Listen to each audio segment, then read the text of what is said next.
Bon dia a tothom.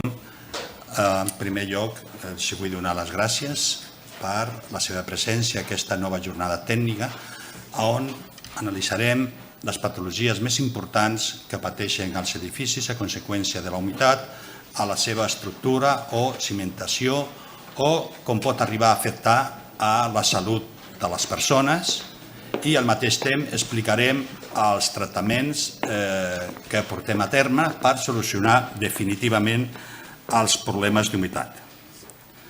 Murprotec, com líder europeu des de fa 65 anys, es caracteritza per l'ús de les tecnologies més avançades i per realitzar tractaments definitius i garantits.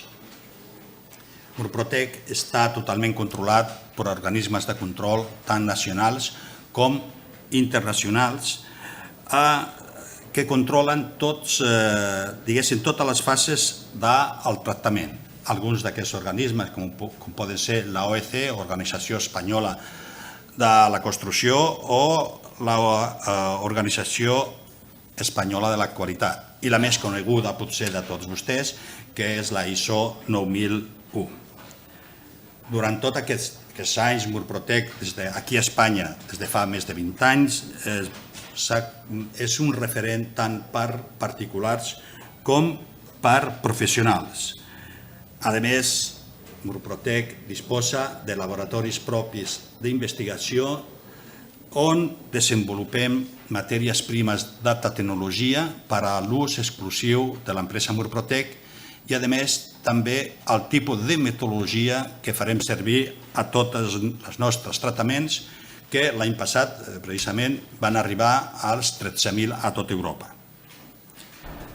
Bé, l'empresa Murprotec, a més, disposa d'una web professional que serà un complement a la informació que li deixem dins d'aquestes bosses. És una web on trobareu diferents exemples d'obres, plànols, metodologia, consells, etc. I segur que els agradarà. Per poder arribar a aquesta web, vostès, justament a la bossa, li van posar aquest tríptic on podran posar el seu nom, telèfon i per nosaltres poder enviar-li el codi d'accés a aquesta web. I a més, quan rebem nosaltres, quan voleu, si algú, els que vulguin tenir aquest codi d'accés, un dels nostres tècnics, un comercial tècnic, li portarà un kit professional de Murprotec i que a més va acompanyat d'un diploma d'assistència a aquesta nova jornada tècnica. D'acord? El tríptic és aquest, si el volen omplir, i nosaltres ens posarem en contacte amb vostès i les donarem el codi d'accés i li portarem el kit a casa seva. D'acord? Bé, sabem que el temps és molt limitat i aquesta jornada tècnica s'acompanya Jacob Ruano, que és el cap tècnic de Murprotec, i tenim a Ricardo Cañada, que pertany al CAP de Madrid i que forma part del grup assessor de Murprotec, que és el que portarà la ponència. D'acord? Una vegada acabem la ponència, poden fer totes les preguntes que vulguin, però després allà fora també tenim un petit àgape, que allà també tots nosaltres i els tècnics que estan a fora, qualsevol pregunta estem a la seva disposició. D'acord? Moltes gràcies i els deixo al senyor Ricardo Cañada. Muchas gracias, Ignacio. Buenos días a todos y, antes de nada, gracias por la asistencia. La jornada que vamos a impartir forma parte de una serie de conferencias que estamos dando en colaboración con los distintos colegios de arquitectos. Hoy toca el de Barcelona, es la segunda vez ya, yo creo, que la impartimos, o la tercera. La tercera vez que la impartimos en el colegio. Y pretende ser eminentemente práctica. Va a seguir un esquema bastante lógico. En ella vamos a dar una introducción en la que vamos a exponer una serie de conceptos aparentemente deslavazados entre sí, pero que van a ser luego unos conceptos muy útiles para poder entender ciertas materias de la ponencia. A continuación veremos los tipos de patologías en función del origen de las mismas y las clasificaremos en función de que su origen sea en el interior de la edificación o se produzcan en el exterior y afecten a nuestro edificio.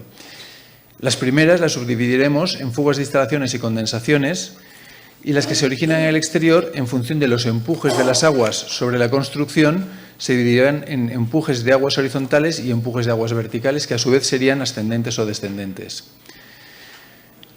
Veremos la sintomatología de estas patologías y los medios de detección que tenemos, tanto para detectarlas como para mesurarlas. Veremos el tipo de manifestaciones y de fluorescencias que producen cada una de ellas. Y pasaríamos al tercer punto, que para mí es el más interesante, pero que por falta de tiempo no vamos a poder desarrollar adecuadamente. Simplemente nos quedaremos con el concepto básico, y es la relación que existe entre un elemento constructivo y las patologías que puede llegar a desarrollar simplemente por el propio proceso de construcción que tiene. Es decir, ese proceso constructivo tiene unos puntos más débiles, no llegan a ser deficiencias, pero son puntos más fácilmente atacables por el agua, y veremos la relación que existe entre el proceso constructivo y las patologías que el agua puede llegar a desarrollar por el propio proceso de la construcción. Pondremos solo algunos ejemplos, pero esto sería extrapolable a todos los elementos del edificio. Y finalmente, las patologías que hemos aprendido a clasificar en el apartado B, veremos los tratamientos y soluciones que existen en el mercado y cuáles son los que, de todos los que hay, Murprotec recomienda para cada uno de los casos. Y sin más, pues vamos a iniciar.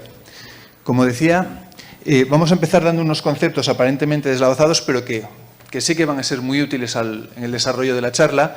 Lo primero es tener claro cuándo la humedad, cuando el agua se puede convertir en un proceso patológico para el edificio. Se tienen que dar una serie de características, tienen que confluir una serie de factores. El primero es que el elemento que está anegado en agua no haya sido proyectado para estar en contacto con esa cantidad de agua. Es decir, si tenemos una cimentación en unos terrenos con cauces freáticos fuertes, ya en el proceso de proyecto nosotros hemos calculado que esa cimentación va a estar permanentemente en contacto con aguas, vamos a ver la acidez de ese agua, la alcalinidad que puede tener, y el hormigón que estamos empleando está preparado para estar en contacto con agua. Es decir, no el estar anegado en agua tiene que desarrollar un proceso patológico. Sin embargo, si tenemos, por ejemplo, un muro de carga y que por encima de la cota de rasante empieza a tener unos grados de humedad importantes, como ese muro no está preparado, no está proyectado para estar en contacto permanente con agua, sí que puede ser el origen del desarrollo de una patología. Es decir, el primer punto sería que no esté proyectado para estar en contacto con agua directamente. Lógicamente tiene que estar anegado para que sea un proceso patológico, tiene que tener unos coeficientes de saturación en agua importantes, y lo más importante es que se produzca el otro factor, que sería la oxidación. Es decir, estamos viendo estas dos imágenes. En la primera vemos un templo que parece griego, puede llevar 5.000 años en el fondo del mar, y vemos cómo sigue manteniéndose en pie gran parte de su estructura, no ha perdido su capacidad portante, está permanentemente en contacto con agua, pero no está oxigenando, es decir, no está en contacto con la atmósfera. Sin embargo, en el segundo caso estamos viendo un puente románico, y vemos cómo los machones del puente que están en contacto con el cauce del río, sobre todo la zona que está expuesta a la oxigenación en las épocas en las que el cauce es bajo, y que cuando el cauce del río crece está cubierto por agua, que sería esta zona de aquí, vemos cómo es la que tiene un deterioro muy grande. Es decir, zonas que están permanentemente humedecidas durante una época del año y que están expuestas a la oxidación durante otra época. Son las zonas en las que se combina la oxigenación con la negación en agua, en las que vamos a tener un proceso patológico importante. Otro punto que tenemos que tener claro es el problema que tenemos cuando estemos tratando este tipo de patologías fundamental, que es la deslocalización. Es decir, no hay una relación directa entre el punto en el que se está manifestando la humedad y en el punto en el que se está produciendo el ataque de la humedad. Hay una deslocalización, y ese es uno de los problemas más importantes que vamos a tener a la hora de enfrentarnos a estas patologías. Es decir, la deslocalización entre el punto en el que se manifiesta la eflorescencia o la aparición de la humedad como manifestación de la misma y el punto en el que se está filtrando en el interior del edificio. Y bueno, tenemos claro que es el motivo mayor de deterioro de una construcción. La humedad que estamos diciendo y la negación en agua acompañada de la oxigenación. Hemos visto estos conceptos aparentemente, como digo, deslavazados, pero que luego veremos a lo largo de la ponencia cómo van a ser útiles. Vamos a empezar a ver las patologías en función del origen de las mismas. Veremos que las estamos haciendo muy clasificadas, muy compartimentadas. La realidad es que cuando nos encontremos en un caso práctico, todos los elementos que estamos ahora clasificando se van a manifestar probablemente mezclados unos con otros. Nuestra habilidad como técnicos va a ser el poder determinar cuál de todos los que estamos analizando y que se están manifestando a la vez es el origen de los demás, porque siempre hay uno que es el que está originando el resto de las patologías. Aunque las vayamos a ver muy compartimentadas, como digo, en la realidad las vamos a tener mezcladas entre sí y tenemos que saber identificar cuál es el origen de la totalidad de ellas. Veremos algunos casos prácticos que nos van a ayudar a entender este proceso. Como decíamos al principio, las vamos a clasificar en función del origen en el que se están produciendo estas humedades. Las que se originan en el interior del edificio se subclasificarán en fugas de instalaciones y en condensaciones. Las primeras, por su sencillez, vamos a pasar muy de puntillas por ellas porque son muy sencillas de identificar, muy sencillas de tratar y, bueno, pues tampoco son objeto de profundizar en ellas. Sin embargo, las condensaciones sí que las vamos a ver con detalle y veremos también todos los tratamientos que vamos a desarrollar en el apartado D. Las que se originan en el exterior, como decíamos, van a ser en función de los empujes de las aguas sobre la edificación. Empujes horizontales van a ser aguas que están en el terreno, que empujan horizontalmente sobre los paramentos verticales del edificio, en cotas bajo rasante siempre, y se van a producir en modo de filtraciones. Los empujes verticales van a ser ascendentes en modo de capilaridades o descendentes a modo de goteras.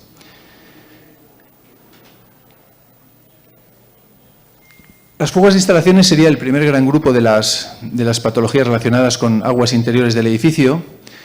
Se van a producir siempre, lógicamente, en instalaciones por las que sus conductos circula agua o que, si no tienen esta circulación de agua, sí que existe algún tipo de componente que pueda provocar ese agua. Ese es el caso de la climatización. La climatización no discurre agua por sus instalaciones, pero sí tenemos una diferencia de temperatura lo suficientemente fuerte como para que en sus conductos se puedan producir condensaciones. Esas condensaciones sí que van a producir agua y sí que van a poder afectar al edificio. De las fugas de instalaciones es relativamente sencillo identificar el origen de las mismas porque la deslocalización de la que estábamos hablando, en las fugas de instalaciones, como circulan a través de rozas, están embebidas en los paramentos del edificio, donde tenemos una rotura, se produce la manifestación de la eflorescencia y hay una relación muy directa. Lógicamente, la rehabilitación pasa por la subsanación de la patología en la rotura de la instalación y es un tema muy, muy sencillo de tratar. Sí que vamos a ver con más detalle las fugas de saneamiento horizontal. Veremos un caso práctico de un edificio para que veamos la trascendencia que pueden tener fugas continuadas de saneamiento horizontal sobre la estructura de cimentación de un edificio. Y ese caso lo veremos con más detalle. Simplemente hacer hincapié en que en función del tipo de estructura que tengamos, este tipo de fugas de instalaciones pueden llegar a tener cierta importancia. Sería el caso de los edificios con estructura de madera. Los edificios con estructura de madera sí que una fuga continuada de una instalación puede producir un deterioro importante en la estructura. Es decir, la madera, en el momento que está en contacto con agua, el duramen superficial de la madera se ablanda ligeramente y la hace atacable por agentes xilófagos. Es decir, va a ser muy fácil que termita, carcoma, incluso el propio moho, ataque a la madera en el momento que su duramen está un poco reblandecido. Este reblandecerse se puede producir fácilmente por una fuga de una instalación o simplemente por el ambiente húmedo de ciertas zonas del edificio. Es decir, si nosotros tenemos los cuartos húmedos, cocinas, baños, y tenemos un grado de condensación bastante continuado en esas zonas, la madera puede ligeramente, como decimos, reblandecer su duramen y son zonas que son atacables por los xilófagos. Pero no vamos a profundizar más en en las instalaciones como digo, por la sencillez que tiene de tratamiento y de localización. Las condensaciones sí. Las condensaciones, lo primero que tenemos que tener claro es qué es la condensación. ¿Cuándo se entiende que la condensación es un agente patológico para un edificio? La condensación tenemos que tener claro que es el exceso de vapor de agua en la atmósfera de un inmueble. Luego ese vapor de agua va a tener una serie de manifestaciones, pero la patología en sí es el exceso de vapor de agua. No tenemos que confundir las manifestaciones que tiene una condensación con la patología. Y me explico. O sea, el exceso de vapor de agua, cuando alcanza la temperatura de rocío, se va a convertir en agua líquida, es decir, el agua va a licuar. La licuación del agua es la manifestación de la condensación, pero no es la patología. Es decir, cuando nosotros estemos tratando de mitigar una patología relacionada con condensaciones, no tenemos que intentar evitar las licuaciones, que sería la manifestación de la patología. Lo que tenemos que hacer es intentar variar la saturación atmosférica, la saturación, el grado de humedad que tiene la atmósfera del inmueble, porque es el origen de la patología. Es decir, no tenemos que confundir la manifestación, que sería la licuación, con la patología en sí, que es el exceso de vapor de agua. Luego vamos a ver, es importante, la gráfica de Molière, en la que se relaciona los distintos elementos que intervienen en la producción de la condensación y entenderemos la diferencia entre licuaciones y condensaciones y por qué tenemos que ir siempre al origen de la misma, que es el exceso de vapor de agua. Aquí estamos viendo lo que aparentemente son unas fugas de unas instalaciones. Estamos en un garaje, en una cota bajo rasante, y estamos viendo un conducto de saneamiento, es una recogida de pluviales y un conducto de fontanería. Aparentemente los dos están teniendo fugas y están produciendo estas eflorescencias. En los dos sabemos que uno es agua de pluviales y el otro es agua limpia de fontanería, está circulando agua no mineralizada, es decir, es un agua totalmente limpia en la que no hay nitritos ni nitratos y bueno, pues el tipo de eflorescencias que produce este tipo de agua siempre son eflorescencias con una salinidad muy blanca, como las imágenes que estamos viendo por esta zona de aquí.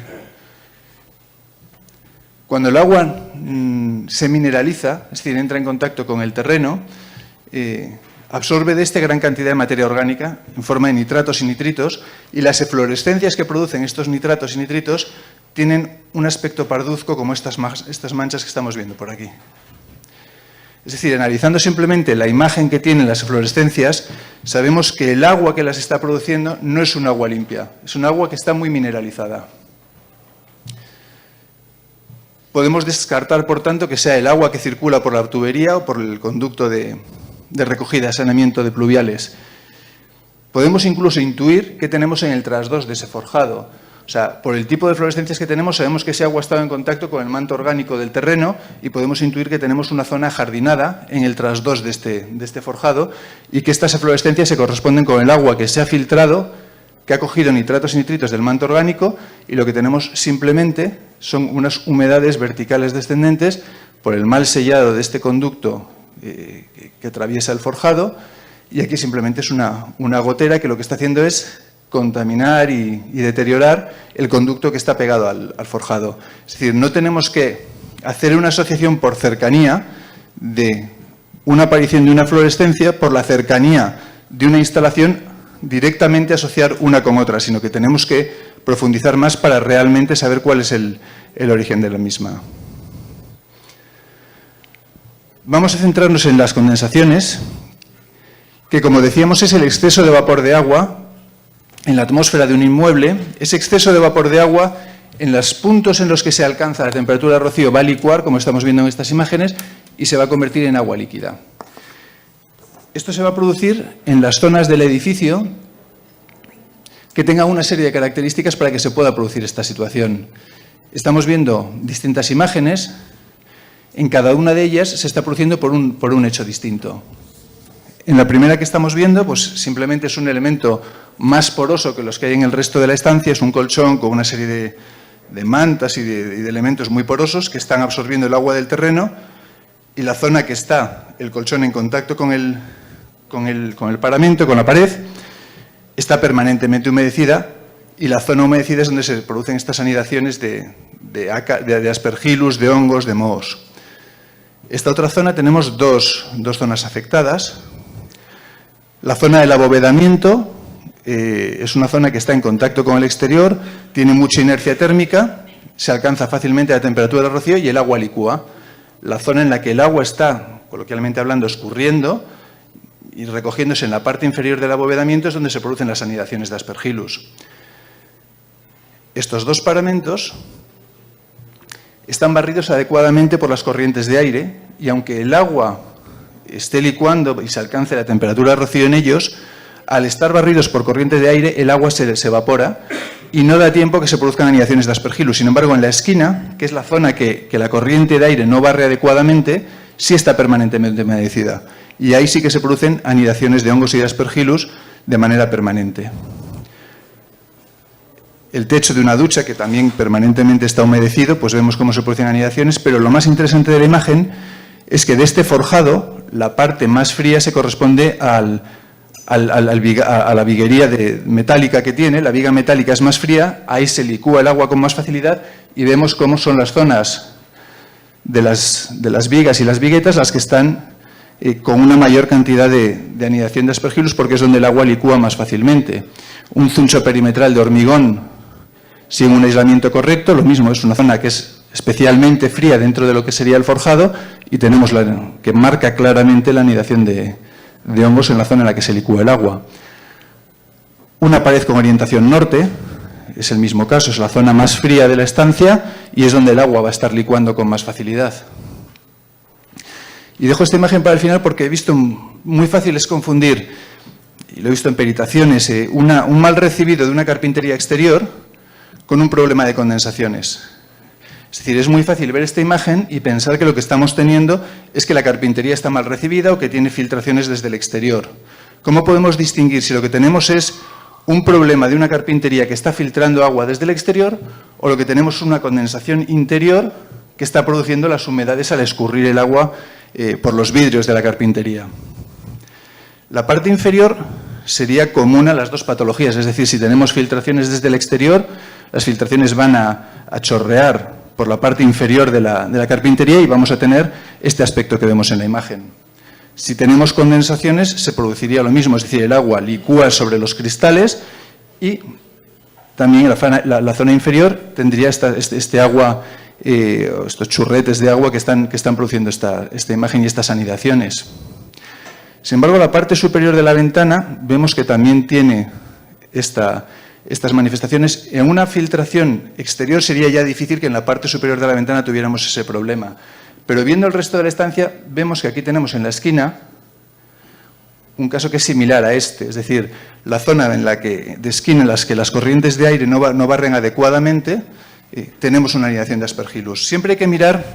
Se pueden dar tanto en partes superiores como en inferiores, pero con más facilidad en las partes superiores porque el aire húmedo pesa menos que el aire seco, con lo cual tiende a subir y las zonas de anidaciones siempre suelen ser en esquinas en las partes superiores de los paramentos, tal como vemos en esta imagen, con lo cual aquí tendríamos muy claro que la patología es una condensación, no una filtración desde el exterior. ¿Qué es lo que produce que en un edificio o una vivienda o en una construcción tengamos problemas de condensaciones? El exceso de vapor de agua se produce con los quehaceres diarios de los habitantes del inmueble. Es decir, aquí vemos un dato que es anecdótico, pero es interesante. Y es que una familia de 4 personas, con sus quehaceres diarios, están produciendo entre 5 y 9 litros de vapor de agua. Esa cantidad de vapor de agua, si no se elimina adecuadamente el inmueble, estamos destinando a que se produzca una patología de condensaciones. La manera natural de eliminación de esta cantidad de vapor de agua sería la propia permeabilidad del edificio.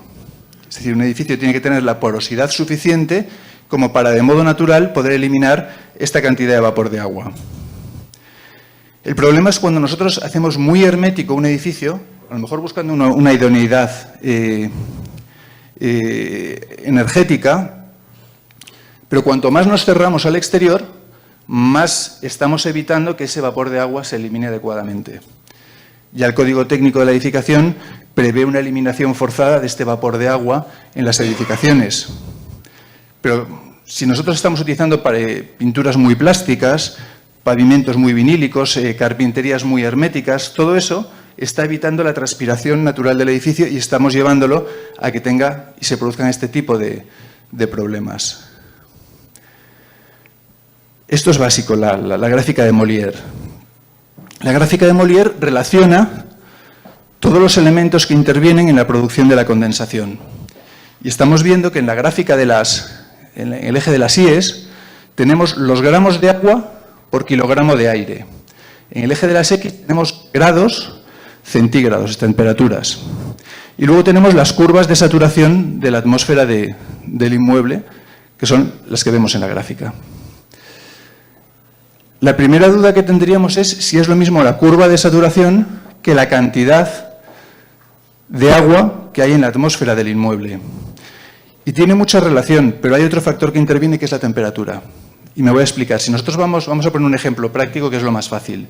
Si vamos a un país tropical, caliente, con mucha humedad, salimos del avión y lo que tenemos es una sensación de bocanada de humedad y muy caliente. Eso es porque el aire caliente, antes de llegar a saturarse, admite más cantidad de agua que el aire frío. Es decir, el punto de saturación de la atmósfera es cuando el aire que está en estado, el agua que está en estado gaseoso ya no admite el aire más cantidad de agua y entonces licuaría. El aire caliente admite mucha cantidad de agua antes de que el agua empiece a licuar. El aire frío, sin embargo, admite mucha menos cantidad de agua. Entonces nosotros vamos a la nieve, por ejemplo, hace mucho frío, estamos rodeados de agua por todos lados y, sin embargo, no tenemos sensación de bocanada de humedad. Eso es porque el aire frío admite mucha menos agua antes de llegar a licuar y llegar el agua a su grado de saturación máximo. Esto es lo que nos está contando la gráfica de Molière. Y vamos a poner un ejemplo. Si tenemos 5 gramos de agua por kilogramo de aire y tenemos una temperatura de 4 grados, vemos que la curva de saturación estaría al 100%. Es decir, ese aire no admitiría más cantidad de agua, porque ya licuaría, se convertiría en agua en estado líquido. Pero si para los mismos gramos de agua por kilogramo de aire estamos a una temperatura de 20 grados, por ejemplo, vemos que la curva de saturación es del 33-34%. Es decir, es una curva de saturación saneada, es un aire que no está sobrecargado de humedad. Como vemos, la temperatura influye y influyen los gramos de agua por kilogramo de aire. ¿Qué es lo que le pasa a un edificio que tiene un punto en el que el agua está licuando? Y fijaros que os digo un punto en el que el agua está licuando, pero no estoy hablando de tener un problema de condensaciones. Estamos hablando de que el agua en un punto licúa. Es decir, veamos, un edificio que está a 20 grados en su interior, con 5 gramos de agua por kilogramo de aire, tenemos una curva de saturación de un 35%. Es decir, no tiene condensaciones, es un edificio con la atmósfera saneada.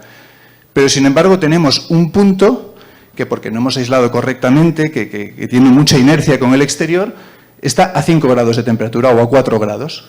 En ese punto, con esa misma cantidad de vapor de agua en la atmósfera, el agua va a licuar.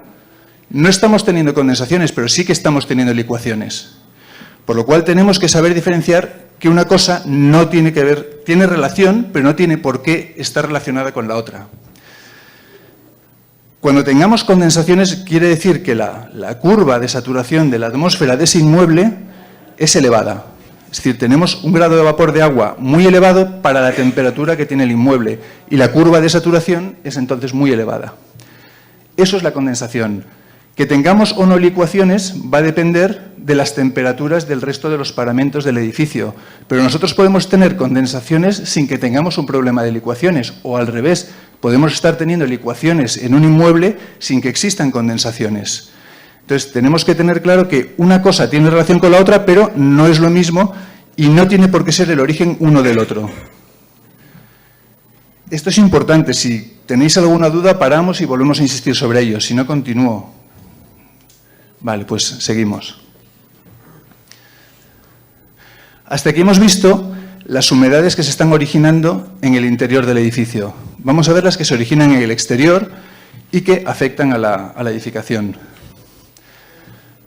Como decíamos, la subdividimos en función de los empujes que hace el agua sobre la construcción y empezaremos por empujes horizontales de agua. Son aguas que están en el terreno, independientemente de donde procedan. Pueden ser aguas que vengan de cauces freáticos, pueden ser aguas que vengan de saneamientos, que vengan de roturas de conductos de fontanería, es decir, son aguas que alberga el terreno y que están afectando a la edificación.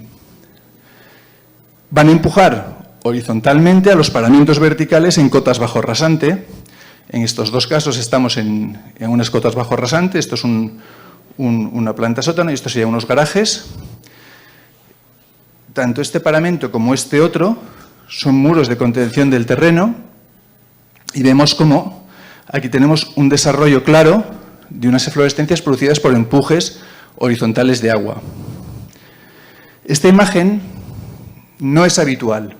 Estamos viendo claramente unos empujes horizontales de agua, pero con una manifestación que es, digamos, poco corriente. Si os fijáis, está muy determinada, muy localizada, tanto la cota inferior como la superior. Esto se corresponde pues, porque en el trasdós estamos teniendo un sustrato de terreno formado por arcillas estratificadas, de tal manera que tenemos un sustrato de arcilla en esta cota inferior y otro en esta cota superior. Y la zona del medio va a ser seguramente arena de miga o una tierra caliza, y lo que está permitiendo es que el sustrato que hay entre las dos zonas de arcilla que son impermeables circule el agua. Por eso está tan localizada la cota inferior y la superior, que no es lo habitual. Lo habitual tiene que ver más con esto. En esta imagen se están dando tres patologías distintas. Y cuando lo analicemos tenemos que darnos cuenta que hay tres patologías, porque tendremos que poner remedio a cada una de ellas con tratamientos distintos, que lo veremos más adelante. Vemos esta, que es similar a la que veíamos anteriormente, que es un desarrollo horizontal de empujes horizontales de agua, pero vemos que a diferencia de la anterior, esta parte de la base de la solera. Y tiene además un movimiento ascendente, como vemos en esta zona de aquí, capilar. Estamos teniendo una humedad por empujes horizontales, pero también tenemos empujes verticales ascendentes. Y vemos que este muro, no es un muro, es un tabique de hueco doble, que está separando el garaje de unos trasteros, no está en contacto con el terreno, pero está siendo infectado por este muro, que sí que lo está. Entonces estamos teniendo además un tercer problema, que es la infección de un elemento que no está en contacto directamente con el agua, que la está absorbiendo de un elemento que sí que está afectado por una patología. Es decir, lo está contagiando, por hablar coloquialmente. Está absorbiendo agua por una especie de capilaridad horizontal de este elemento que sí que la tiene. Lo importante cuando veamos una imagen de esta es que sepamos evaluar y determinar qué es lo que está ocurriendo exactamente. Es decir, saber ver que hay tres patologías distintas cuando veamos esta imagen. Porque luego los tratamientos van a estar condicionados con el dictamen de la patología que hagamos. Esta imagen se corresponde a la segunda que estábamos viendo. Vemos cómo tenemos el empuje horizontal, que está produciendo una eflorescencia de desarrollo horizontal, pero estamos viendo también cómo desde la base de la cimentación hay una capilaridad. Y esa capilaridad va a hacer que las eflorescencias arranquen desde el propio arranque de la solera o el forjado sanitario que tengamos. Esto es lo más habitual, que tengamos una acompañada de la otra. Con esto unimos los empujes horizontales de agua con los verticales ascendentes, con las capilaridades. La capilaridad es el movimiento de un líquido dentro de un sólido de manera ascendente contra gravedad. O sea, ¿qué es lo que hace que un líquido pueda ascender por un sólido contra gravedad y por qué se está produciendo ese fenómeno que aparentemente va contra la lógica? Esto lo estudió en su día Yurin y determinó incluso una ley para calcular la ascendente capilar, es decir, la altura hasta la que puede subir un líquido dentro de un sólido. Y tiene relación con las fuerzas de atracción que existen intermoleculares. Es decir, por un lado existen las fuerzas de atracción entre las moléculas del líquido, que serían la fuerza de cohesión, y por otro lado existen las fuerzas de atracción entre las moléculas del líquido y las moléculas del sólido que lo contiene, que serían las fuerzas de adhesión. Cuando la fuerza de adhesión es mayor que la de cohesión, es decir, cuando el sólido atrae al líquido con más fuerza que las propias moléculas del líquido entre sí, eso está produciendo ese movimiento ascendente, porque la fuerza resultante entre la fuerza de cohesión y la de adhesión sería una fuerza resultante con una componente I ascendente. Eso va a hacer que el líquido ascienda dentro del sólido. ¿Hasta qué momento? Hasta que la componente I de la fuerza R se iguale con la fuerza G. En ese momento dejará de tener ese movimiento ascendente. Eso es lo que calculó Yurin. Y depende de dos parámetros principalmente.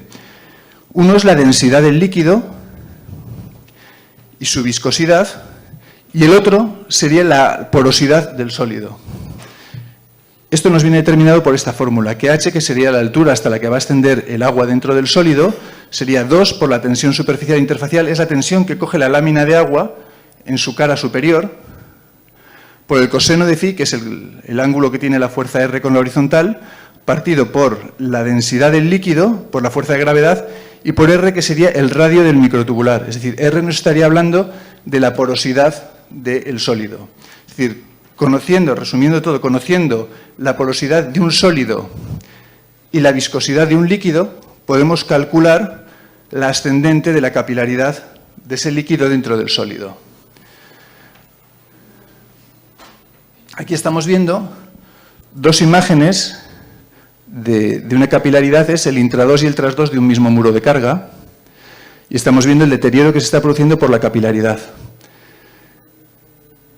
Viendo la imagen del exterior, ¿creéis que es una imagen habitual o que es una cosa excepcional?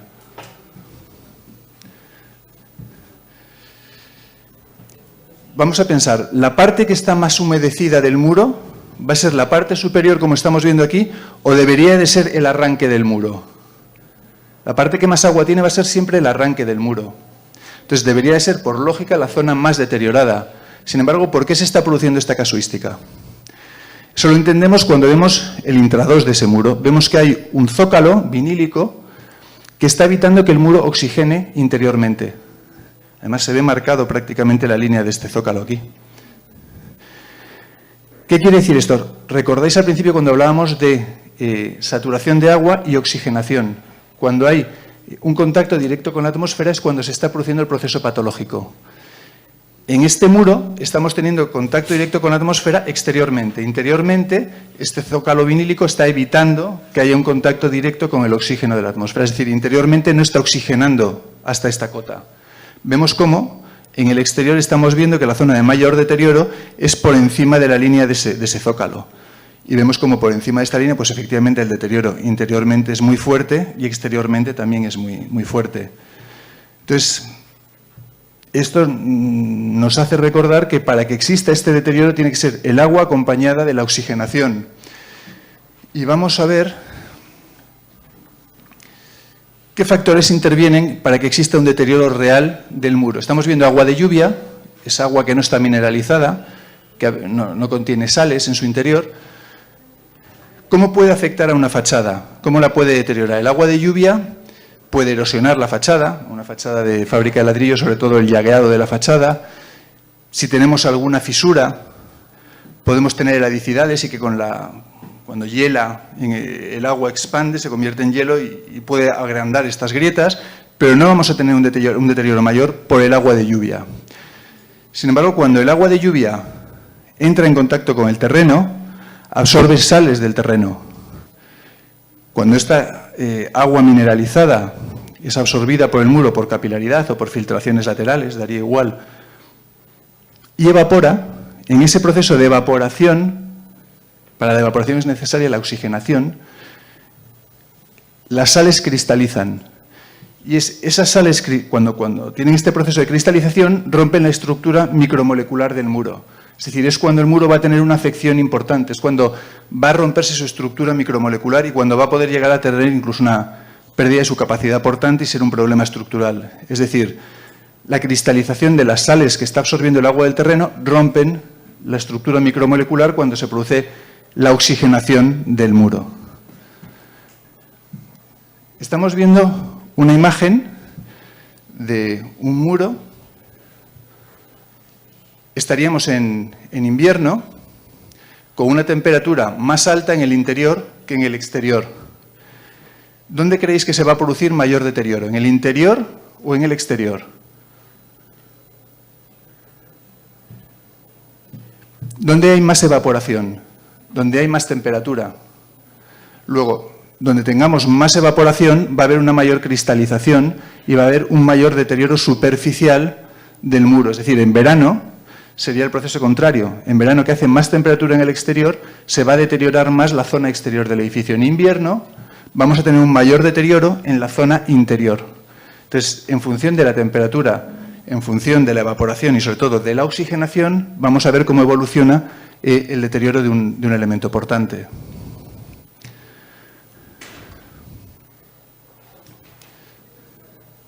Vemos aquí una imagen típica de una capilaridad. Y bueno, hasta aquí hemos visto los empujes horizontales de agua y los verticales ascendentes en forma de capilaridad. Los verticales descendentes en forma de gotera son muy sencillos de tratar. No vamos a profundizar mucho en ellos por su sencillez. Vamos a dar simplemente 2 o 3 apuntes. Estamos viendo aquí, estamos de nuevo en un garaje, en una cota bajo rasante. Podemos intuir por el tipo de fluorescencias que en el trasdos tenemos una zona jardinada incluso. Y vemos como una junta de dilatación está filtrando agua desde el exterior. Esto nos está indicando 2 cosas. La primera, que el sellado elastómero de la junta de dilatación está deteriorado, pero lo que es más importante es que la impermeabilización del trasdos también está defectuosa. Cualquier intervención que hagamos la vamos a tener que plantear desde el exterior. Si nosotros simplemente nos planteamos desde el interior rehacer este sellado de la junta de dilatación, lo que estaremos es permitiendo que el agua atraviese la lámina impermeable que tenemos en el exterior y que en lugar de filtrarse por la junta de dilatación se filtre lateralmente en los laterales de esta junta. Aquí estamos viendo un forjado que se ha deteriorado de manera generalizada. En este caso ha sido por el ataque de raíces de una serie de árboles que han destrozado toda la impermeabilización. Y, lógicamente, cualquier reparación tiene que venir por la rehabilitación de la impermeabilización exterior y, en este caso, lógicamente, pues ponerle una barrera antirraíces que pueda protegerla de los árboles. Pero siempre tenemos que plantearlo desde el exterior, nunca desde el interior. Hasta aquí hemos visto, de una manera muy esquemática, la clasificación básica de lo que podrían ser las distintas humedades sobre un edificio. Y contestando a estas preguntas vamos a poder identificarlas fácilmente. Lo primero que tendríamos que tener claro es si el origen de la humedad entendemos que se está produciendo en el interior o en el exterior del edificio, si las manifestaciones están o no en cotas bajo rasante. Pensar que en algunos casos hablo de manifestaciones y en otro caso estoy hablando del origen. Esto es importante. Cuando hablamos del origen de la patología, si es en el interior o en el exterior, estamos hablando del origen, no de la manifestación, no de dónde está la eflorescencia. Luego, como decíamos, si la manifestación o las eflorescencias se están produciendo o no en cotas bajo rasante, si es una manifestación localizada y puntual o se está manifestando de manera generalizada, si las manifestaciones de las patologías las tenemos en paños verticales o en paños horizontales, ver la cantidad de salinidad que están provocando y hacer una analítica del pH de esta salinidad para conocer la cantidad de materia orgánica que pueden tener, ver el grado de disgregación del elemento afectado. Esto es importante porque nos va a hablar del tiempo que lleva expuesto al agua y de un posible deterioro estructural del elemento. Estudiar la posible cercanía de fuentes de agua como instalaciones y verificar el estado de estas, pero no hacer una asociación directa por cercanía de una posible fuente de agua con una manifestación de una patología. Comprobar todos los elementos pasantes, es decir, espadines de atados de muros de hormigón, juntas de dilatación, tubos pasantes que atraviesen los forjados o los paramentos afectados, es decir, todo elemento que comunique el interior con el exterior y comprobar las posibles filtraciones en esas zonas. Y finalmente, intentar localizar zonas de anidaciones de moho, principalmente de Aspergillus, en las zonas que entendemos que por diferencia de temperatura o por orientación o por un exceso de impermeabilidad pueden estar creando licuaciones de agua. Es muy fácil, por ejemplo, esto en las zonas más impermeables, es decir, vidrios y azulejos. En estas zonas son donde vamos a tener las primeras licuaciones de agua. Con esto estaríamos pudiendo clasificar las patologías dentro de los rangos que hemos visto anteriormente. Además, tenemos medios de medición que nos van a ayudar a identificarlas más fácilmente. El higrómetro lo que hace es mide el porcentaje de humedad en el ambiente. Nos está hablando de curvas de saturación, con lo cual nos va a ser muy útil para poder identificar condensaciones. El protímetro, sin embargo, lo que hace es, en este caso es por Inca, estamos viendo que tiene dos aristas en el extremo. Estas aristas se clavan en el paramento que queremos medir su cantidad de agua y nos va a decir el porcentaje de agua que tiene en su interior este elemento. Es decir, va a estar siempre encaminado a determinar si interiormente un muro o un forjado está teniendo agua. Va a hablarnos de capilaridades, de filtraciones o incluso fugas de instalaciones. Podemos tener una lectura de protímetro errónea. Y me explico. Vamos a ver, si tenemos nosotros un revestimiento muy poroso, si tenemos, por ejemplo, un yeso revistiendo un paramento, y tenemos unas condensaciones muy altas, el yeso puede absorber agua de esas condensaciones. Cuando nosotros hinquemos el protímetro, vamos a hacer una lectura muy superficial de ese paramento y sin tener agua en el interior del elemento constructivo, como si está absorbiendo la del exterior, puede dar una lectura positiva. Cuando tengamos esa duda, lo que tenemos que hacer simplemente es una calicata en el elemento que estamos estudiando. Profundizamos 5 o 6 centímetros en el muro y volvemos a realizar la medición de protímetros. Si a esa profundidad nos da una lectura positiva, sabemos claramente que es que en el interior de ese paramento estamos teniendo agua. Esto nos va a ayudar mucho a poder clasificar dentro de uno u otro grupo los tipos de humedad que estamos teniendo. Y luego, además, se puede hacer una medición en laboratorio. Sería recepcionar un elemento, una probeta, se llevaría en un envase hermético al laboratorio y se haría un doble pesaje. Según se recepciona, a continuación se desecaría y se volvería a pesar. Y con la fórmula peso en húmedo menos peso en seco por 100 partido por el peso en seco, tendríamos el tanto por ciento de humedad que tiene en su interior. Esto nos estaría siendo útil de nuevo para filtraciones laterales, para capilaridades o fugas de instalaciones. Con esto hemos aprendido a clasificar, a medir, a cuantificar los distintos tipos de humedades con los que nos vamos a encontrar. Este punto, como decía al principio, para mí es el más interesante, pero no vamos a tener tiempo material de desarrollarlo, pero sí entender la lógica de la relación que existe entre el proceso constructivo y el desarrollo de una posible patología. Sería extrapolable a todos los elementos de la construcción, es decir, podríamos aplicarlo a cimentaciones, a estructuras, a fachadas, a cubiertas, instalaciones, a cualquier elemento en su propio proceso constructivo va a poder tener esos puntos en los que el agua puede afectarle. Lo importante es que entendamos precisamente el proceso constructivo y la relación que existe entre estos dos factores. Vamos a ver, por ejemplo, un muro pantalla, un muro de contención de tierras. Estamos viendo en el primer caso un muro de contención de tierras efectuado por bataches. En el segundo caso estamos viendo un muro fabricado exento con paneles fenólicos, un muro con unos atirantamientos al terreno y un muro por pilotaje. En el muro con encofrado perdido, cuando lo efectuamos por bataches, cada batache, si está bien ejecutado y bien hormigonado y bien vibrado, no tiene por qué tener transferencia de agua desde el exterior. ¿Cuál es la zona más débil cuando efectuamos ese tipo de muros? Aunque tengamos unas juntas elastómeras expansivas entre cada batache, va a ser precisamente la unión de estos bataches el punto más débil. Luego, cuando tengamos que el muro está empezando a ser afectado por las aguas exteriores, el punto en el que vamos a empezar a tener filtraciones va a ser precisamente la unión entre estos bataches. ¿De qué manera se va a manifestar? Nosotros vamos a tener un cauce más o menos localizado de aguas freáticas y vamos a empezar a tener la aparición de bandas paralelas coincidente con cada hormigonado de cada batache, a la cota en la que tengamos el cauce freático. Es decir, sabemos que cuando tenemos ese tipo de muro podemos prever el tipo de manifestación que vamos a tener. Esto es muy útil cuando vayamos a rehabilitar o hacer un dictamen pericial. Es decir, si yo conozco cómo está construido el elemento, incluso antes de la visita de obra puedo prever qué es lo que me voy a encontrar. Y puedo entonces interpretar perfectamente las manifestaciones que estoy viendo. Es decir, veo unas bandas paralelas, sé que el sistema constructivo ha sido este y puedo prever qué es lo que me voy a encontrar y por qué se ha producido eso. Sin embargo, si tenemos un muro tradicional ejecutado externamente, es decir, hacemos el ataluzamiento, Tenemos el doble panel fenólico, hormigonamos. Este muro tiene una impermeabilización exterior que se va a proteger con un geotextil, con una huevera, va a tener su dren perimetral.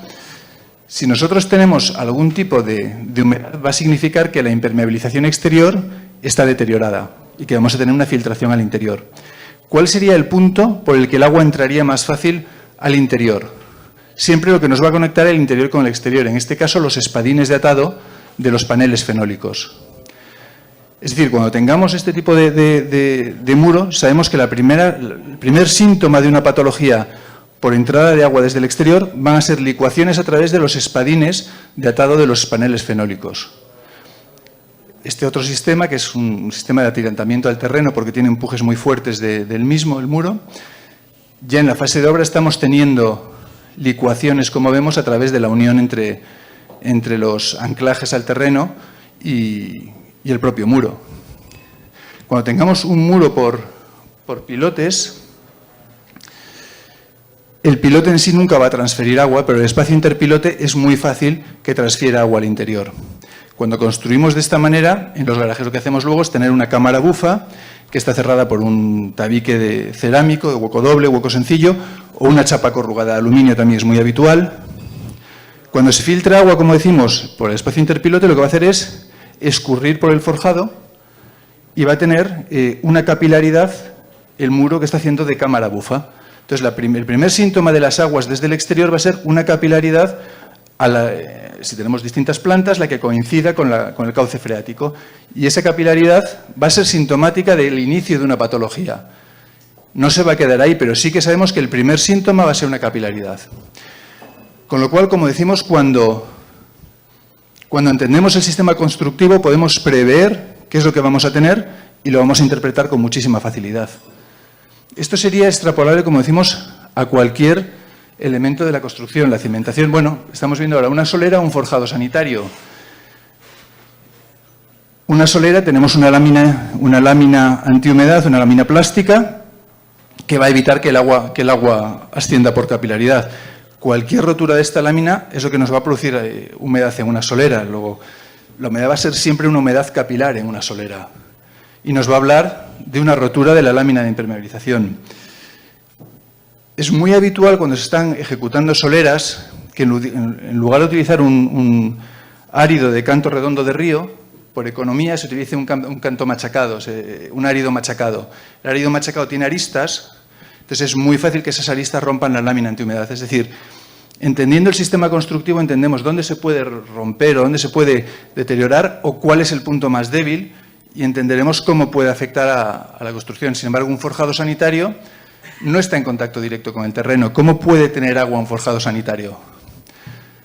Podría tenerlo o por accidente o de una manera natural. Por accidente, ¿qué sería? Tener una rotura de una instalación, se inundaría y tendríamos humedades.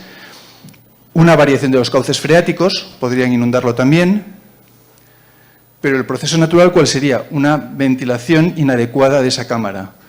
Eso crearía condensaciones en el interior y estas condensaciones licuarían, en este caso, que es una estructura metálica, en las zonas más frías que van a ser las vigas. Entonces tendríamos agua coincidente con la estructura metálica del forjado y tendríamos una capilaridad que se traduciría en el intra-2 con bandas paralelas coincidiendo con el entrevigado del edificio. Entonces, sabemos cómo va a ser la manifestación de cada una de las patologías. Una capilaridad puntual en un punto de rotura o una capilaridad producida por una licuación de agua en una estructura. Entonces, entendiendo el proceso constructivo, vamos a entender las patologías. Ya digo, lo básico de esto es que nos va a ayudar muchísimo para rehabilitar o incluso para hacer dictámenes periciales el entender el sistema constructivo porque vamos a saber a priori prácticamente qué es lo que nos vamos a encontrar. Hasta aquí hemos visto las distintas humedades, hemos aprendido a clasificarlas, hemos visto la relación que hay entre el sistema constructivo y el desarrollo de las patologías que éste puede tener. Y ahora vamos a ver los distintos tratamientos que hay en el mercado para cada una de estas patologías, cuáles son los más adecuados y, sobre todo, cuáles Murprotec recomienda y por qué y cuáles no. Vamos a seguir el esquema que estábamos llevando hasta este momento en función del origen de estas patologías. Las que se originan en el interior y las que se originan en el exterior. Las primeras van a ser fugas de instalaciones y condensaciones y las segundas empujes horizontales o verticales de agua. Aquí vamos a hablar de las instalaciones y vamos a ver un ejemplo de un saneamiento horizontal como decíamos al principio. Voy a hacer unos dibujos, no sé si desde atrás lo veréis, me decís, a ver.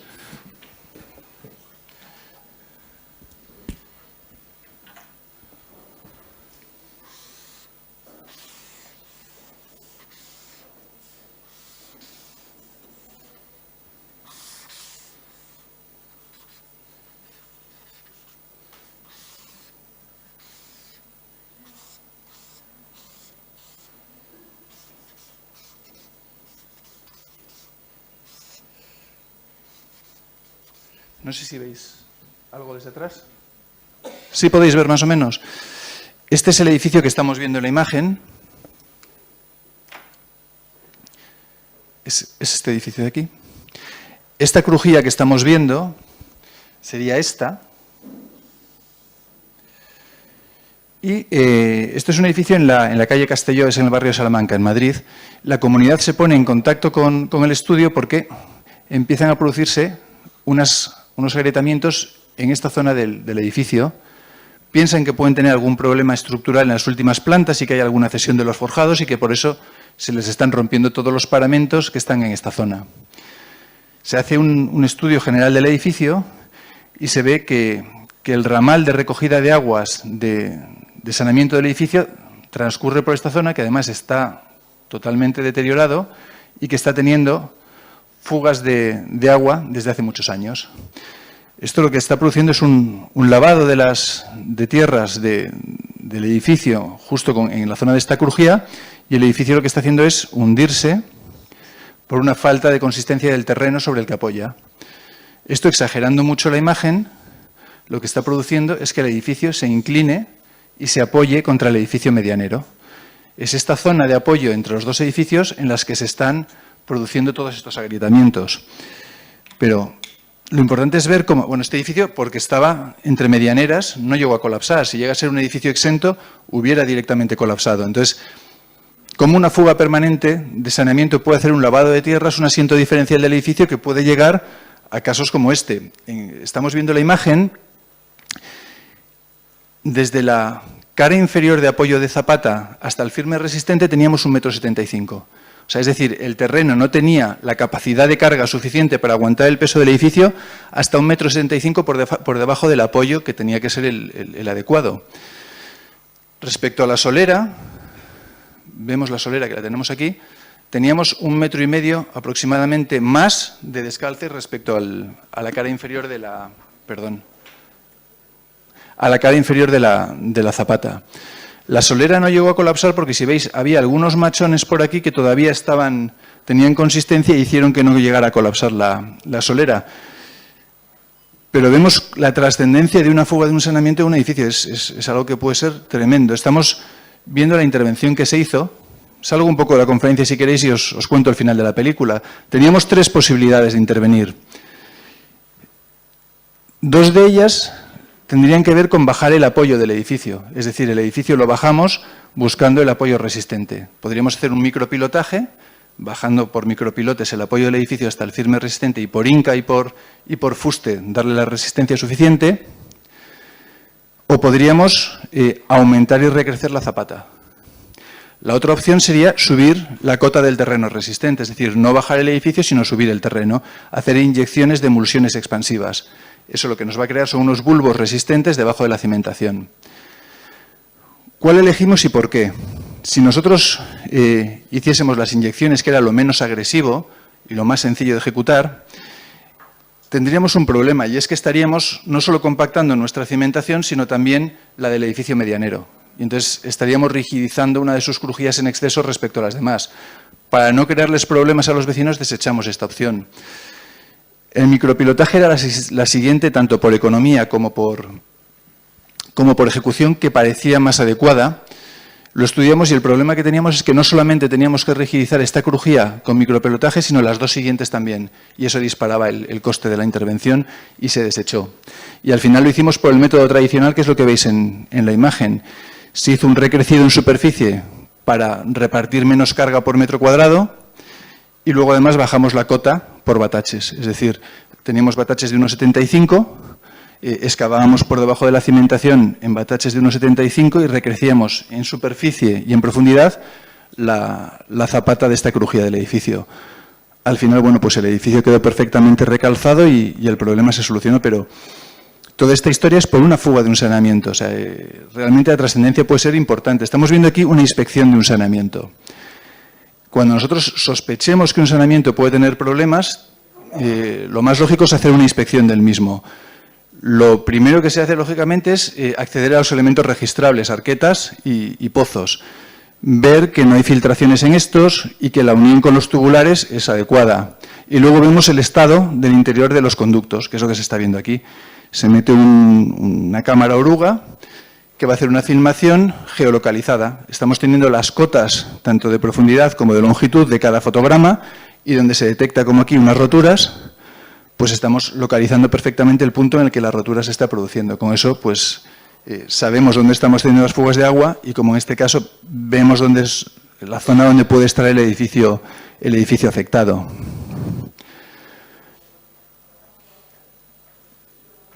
El otro gran grupo que decíamos de humedades y de aguas que se producen en el interior que pueden afectar al edificio serían las condensaciones.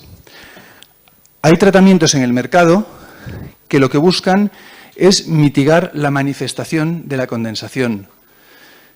Es decir, no ir al origen de la misma, sino intentar evitar las licuaciones y las anidaciones de Aspergillus. En ese sentido, pueden ser tratamientos útiles porque van a mitigar la manifestación de ciertas apariciones de fluorescencias o de anidaciones. Estaríamos hablando, por ejemplo, de las pinturas antihumedad y de las ceras líquidas.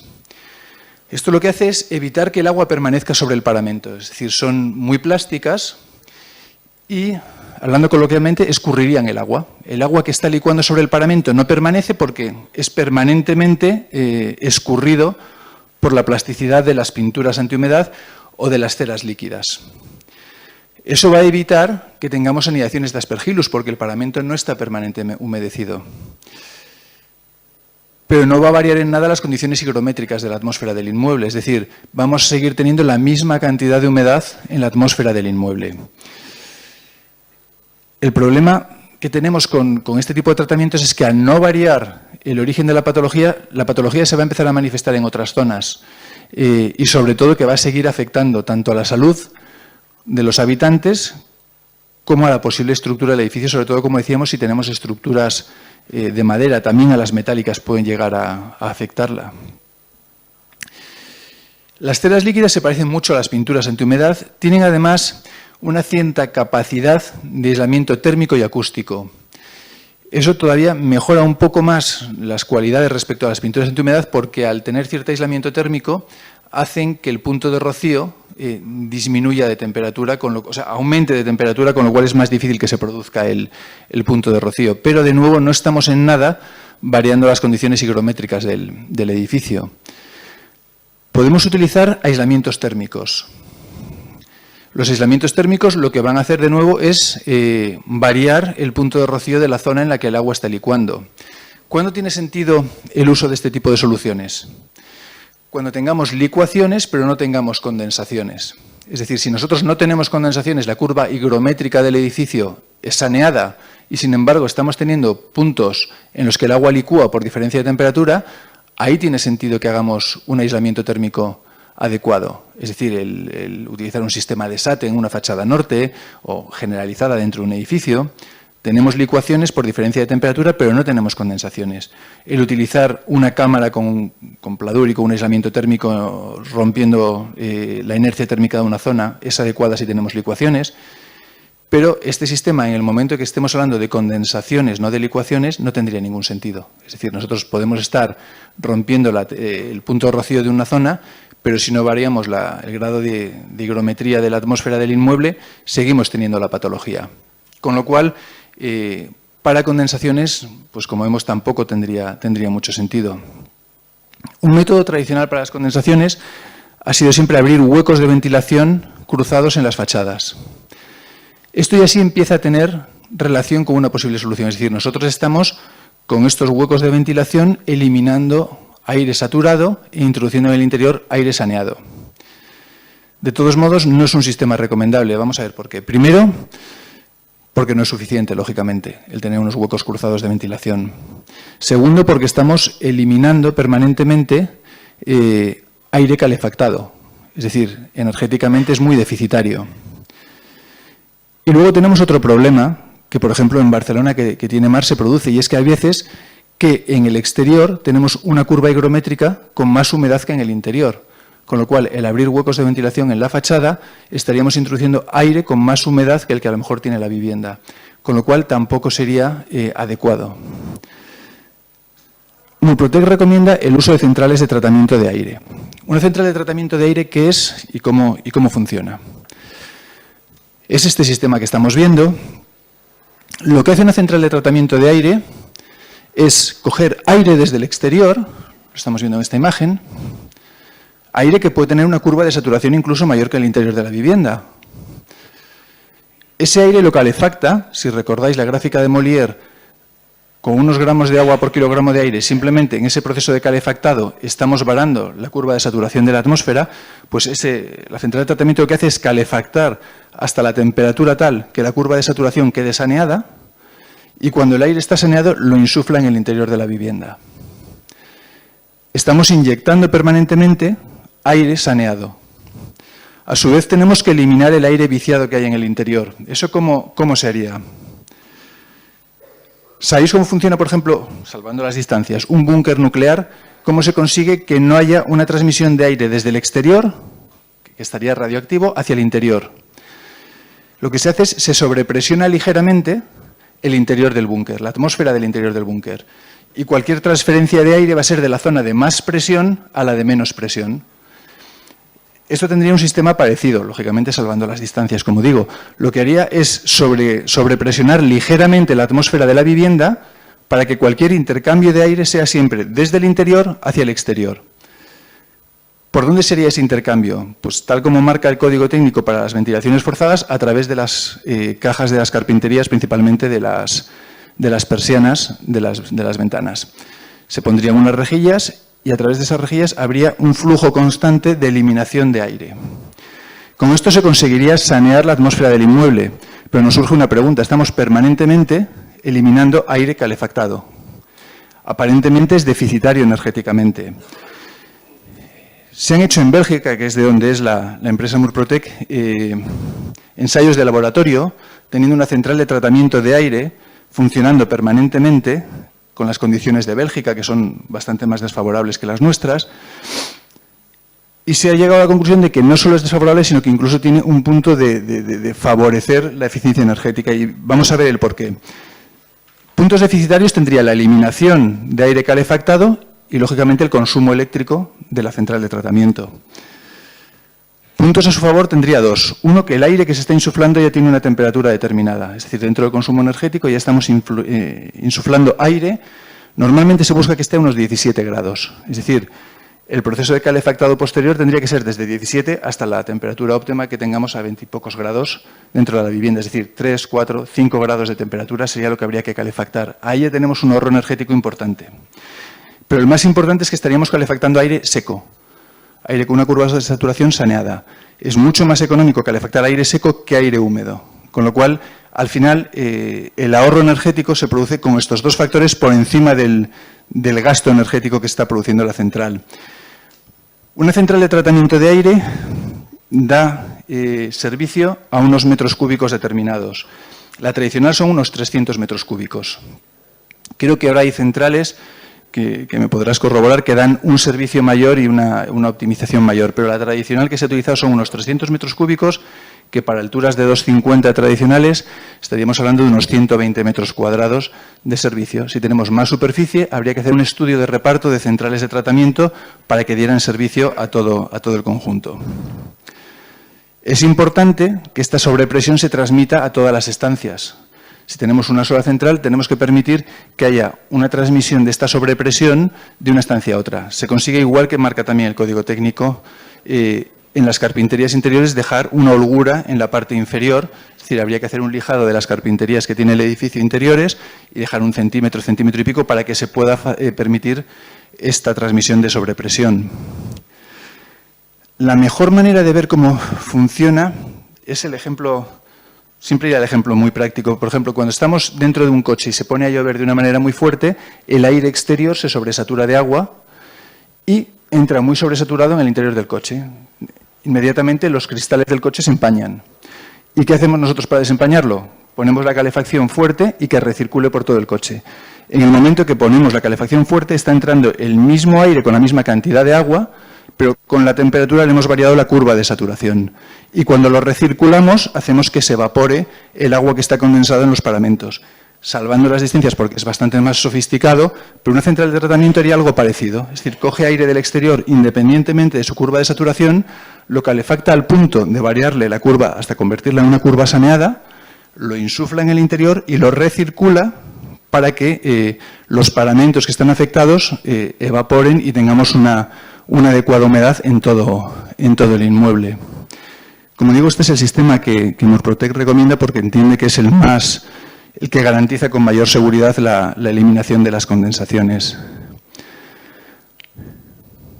El otro gran grupo de humedades que estamos viendo son las que se originan en el exterior del edificio y que afectan a la edificación. Los empujes horizontales de agua, como decíamos desde el principio, son aguas que están en el terreno y que van a afectar a paramentos verticales, siempre en cotas bajo rasante. Los dos métodos tradicionales eran, el primero, el ejecutar una zanja drenante perimetral. Es el rehacer el sistema tradicional de impermeabilización del edificio. Es decir, hacemos una zanja ataluzada, se retira la impermeabilización deficitaria, se impermeabiliza de nuevo, protección de huevera y geotextil, un dren perimetral y una cama de grava filtrante. Esto para las filtraciones laterales funciona perfectamente. ¿Cuál es el problema? Que normalmente las filtraciones laterales van acompañadas de capilaridades. Cuando tengamos una capilaridad desde la base de la cimentación, la zanja drenante no nos va a hacer nada para esa capilaridad. Tiene además una serie de condicionantes, una zanja drenante. El primero, la profundidad. Como es lógico, el tratar una sola planta de garaje es razonable. Si tenemos 2 o 3 plantas de garaje, por este sistema sería implanteable, tanto por economía como por ejecución. Si estamos en un terreno urbano muy consolidado, no podemos plantearnos hacer esta ejecución en un casco muy céntrico, pues de Barcelona o de Madrid. No tendría sentido porque estaríamos invadiendo calle durante mucho tiempo. Que sea un edificio entre medianeras. Si tenemos medianeras, podremos tratar la fachada y la trasera, pero nunca las paredes laterales medianeras. Esto tiene sentido principalmente cuando estemos hablando de un edificio exento, un chalet con una sola planta de garaje y que no tengamos capilaridades. Si tuviésemos capilaridades, tendríamos que desecharlo. Otro de los sistemas tradicionales que se planteaban para este tipo de problemas es el ejecutar una cámara bufa. Una cámara bufa, pues como sabemos, es el reconducir las aguas que se están filtrando por el muro, recogerlas en una canaleta y llevarlas al saneamiento del edificio. Construir un tabique de cerramiento, que normalmente se le pone una ventilación superior e inferior cada X metros para que no se produzcan condensaciones, y de esta manera reconducir las aguas. Vamos a analizar este sistema. De entrada os digo ya que no se debe utilizar nunca. Así como el dren perimetral sí que puede tener sentido en muchos casos, esto nunca se debe de plantear. Y vamos a ver por qué. Desde el exterior estamos teniendo filtraciones de agua, es decir, el muro va a seguir estando humedecido. Y así como en el trasdos, como tenemos el terreno, no está en contacto con la atmósfera, no va a oxigenar, en el interior va a seguir oxigenando. A pesar de que tengamos esta cámara, va a seguir en contacto con la atmósfera y se va a seguir deteriorando. Es decir, el deterioro constructivo va a seguir, no lo hemos frenado.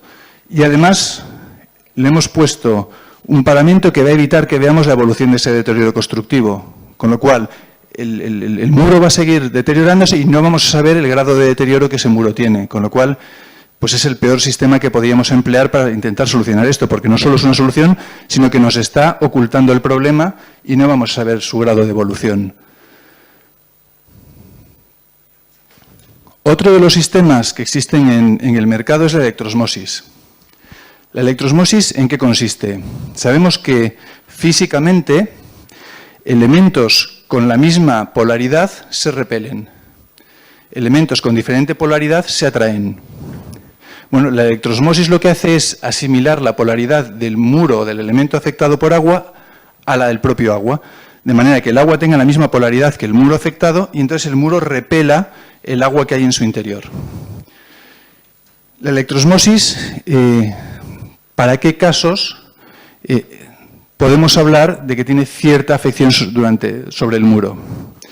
Si estamos hablando de filtraciones laterales, pensemos que cada 10 metros tenemos una atmósfera de presión, cada 10 metros de profundidad. Con lo cual, para esas presiones, el plantear una electroosmosis no tendría ningún sentido porque no tiene ninguna fuerza para frenar esos empujes de agua. Si tenemos capilaridades, la fuerza máxima que tendríamos sería la G, como veíamos cuando hablábamos de Yurin. Para una capilaridad, una electroosmosis puede tener un cierto grado de beneficio, es decir, sí puede mitigar en parte esa capilaridad. Murprotec no lo recomienda, ¿por qué? Primero, porque Murprotec quiere dar un resultado garantizado. La electroosmosis puede beneficiar y podemos variar el grado de humedad del interior del muro, pero no es demostrable por laboratorio, digamos, por ensayos de laboratorio, que se vaya a estar por debajo de los niveles que marca Murprotec, que es un 7%. No es garantizable que con la electroosmosis se pueda llegar a valores por debajo del 7%, por lo cual no lo recomienda. Sí que para casos de capilaridad puede ser beneficioso y podemos tener una mitigación de ese ascendente capilar, pero no es demostrable que podamos alcanzar esos valores por debajo del 7%, por lo cual, como hay una garantía que la empresa da sobre el tratamiento, no recomienda este tipo de sistema. Tenemos además otro problema que sería el siguiente. Tradicionalmente la electroosmosis se conseguía con espirros de cobre que se clavaban sobre el paramento, se cableaban y con una toma tierra se cambiaba la polaridad. Hoy en día se hace mediante unas máquinas electroosmóticas inalámbricas que lo que hacen es que generan una frecuencia de onda. Esa frecuencia de onda cambia la polaridad del elemento afectado. ¿Cuál es el problema también? El corte de corriente iba a cortar esta emisión de frecuencia de onda y el cambio de polaridad que estábamos teniendo se iba a invertir. Con lo cual, es otro de los factores por los que no es recomendable, según la empresa, este tipo de tratamientos por no poder garantizar al 100% su eficacia.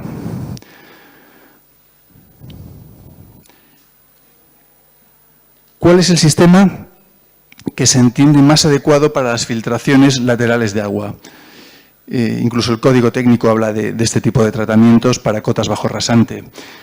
Los incubados multicapa. Es la aplicación de una serie sucesivas de capas de resinas hidroepoxi bicomponentes con distintas propiedades. Lo primero que habría que hacer es llegar al paramento portante. Tendríamos que llegar en este caso pues, al muro que estamos teniendo de tosco, eliminar todos los elementos de revestimiento, yesos, pinturas, etcétera, y se le aplicaría una primera capa que sería adherente. Esta capa va a permitir que las capas sucesivas que vamos a aplicar se adhieran perfectamente al paramento. La siguiente sería impermeabilizante, es decir, va a evitar que el agua salga del muro. Esto es importante, es decir, el agua salga del muro quiere decir que el muro sigue cogiendo agua del exterior. La siguiente es la importante, que es antioxidante. Esta capa lo que va a hacer es evitar que el muro esté en contacto con el oxígeno de la atmósfera. Y si sabemos que en el trasdós del terreno no va a oxigenar, si conseguimos que en el intradós tampoco oxigene, no va a tener un deterioro constructivo. Es lo que busca este sistema. Mediante esta capa, que lo que hace es evitar la oxigenación del muro, el muro sigue teniendo agua en su interior, pero no oxigena ni interior ni exteriormente, con lo cual hemos frenado el deterioro constructivo de este elemento. La última es simplemente una capa endurecedora protectora de las anteriores, es decir, le daría una resistencia al tratamiento efectuado. Es importante que pensemos que este tipo de resinas son muy resistentes a empuje, pero tienen una ruptura frágil, es decir, ante punzonamiento rompería. Es por eso que se debe utilizar siempre en paramentos verticales, pero en paramentos horizontales sobre los que se puede pisar, sobre los que puede haber una piedra y que mediante una pisada se pueda romper por ruptura frágil este tratamiento, no es recomendable utilizarlo. Es recomendable para paramentos verticales principalmente. Y si se plantease para paramentos horizontales, tendría que tener un tipo de protección lo suficientemente adecuada para evitar esta ruptura por punzonamiento. Vemos aquí imágenes de ascendentes capilares, de filtraciones laterales, y como estamos teniendo que ni exteriormente ni interiormente hay una oxigenación, con lo que el muro no se deteriora. Pero surge un problema, y es que la capilaridad va a superar la cota que tenemos del terreno. Es decir, si el muro tiene agua interiormente, ese agua va a ascender por capilaridad, va a superar la cota cero y vamos a tener que, a partir de cierta altura, a partir de esta línea, el agua va a ascender capilarmente y el muro va a estar humedecido y exteriormente va a estar en contacto con el oxígeno, y a partir de esta cota también. Es decir, a partir de esa línea el muro va a empezar a tener un deterioro constructivo, porque está humedecido y además está en contacto con la atmósfera. Tenemos que plantearnos, por lo tanto, el crear una barrera que evite que a partir de esa cota el muro pueda tener una oxigenación. Unimos de este modo los tratamientos para filtraciones laterales con las capilaridades, porque ahora lo que vamos a tener es una capilaridad que tenemos que cortar. ¿Qué se hace en una obra de nueva planta para evitar una capilaridad? Interrumpimos la fábrica, ponemos una barrera antihumedad, una lámina plástica a partir de la cota que nos interesa y continuamos levantando la fábrica. A partir de la banda antihumedad que hemos puesto, el agua no va a ascender. Lo idóneo sería poder repetir este sistema en un elemento que ya existe. Es decir, ¿cómo podemos crear una banda antihumedad horizontal que cubra la sección total del muro en el punto que nos interesa? Es decir, en esta zona. Eso es lo que vamos a buscar. Cómo crear esa barrera antihumedad en una cota determinada, en un muro que ya existe. Vamos a hacer también unos dibujos, a ver si los veis.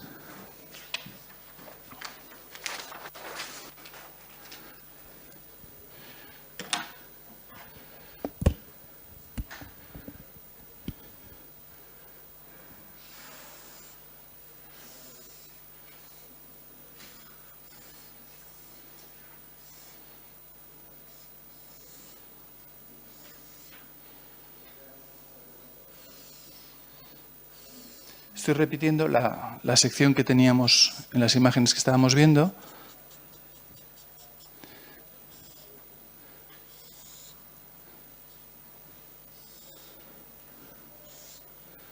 Vale. Como decíamos, con el tratamiento de incubado, estamos evitando que haya una oxigenación en este muro que está humedecido hasta esta línea de cota.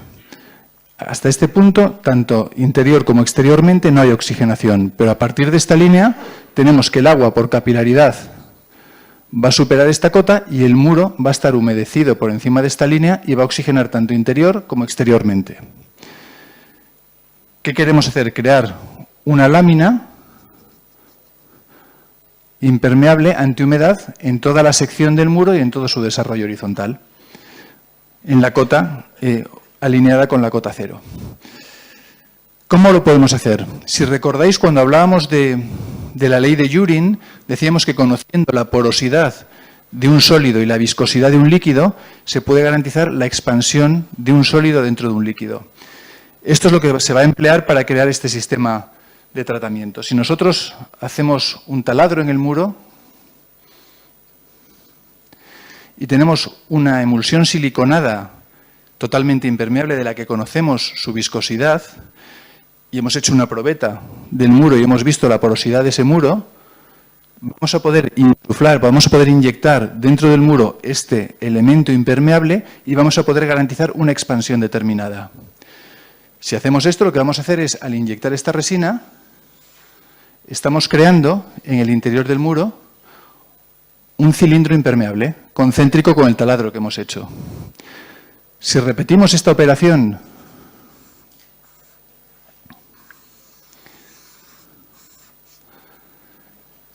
volvemos a crear otro cilindro impermeable en el interior del muro y los distanciamos de tal manera que, como sabemos, su radio de expansión estemos garantizando la macla entre los dos cilindros, estaremos creando de esta manera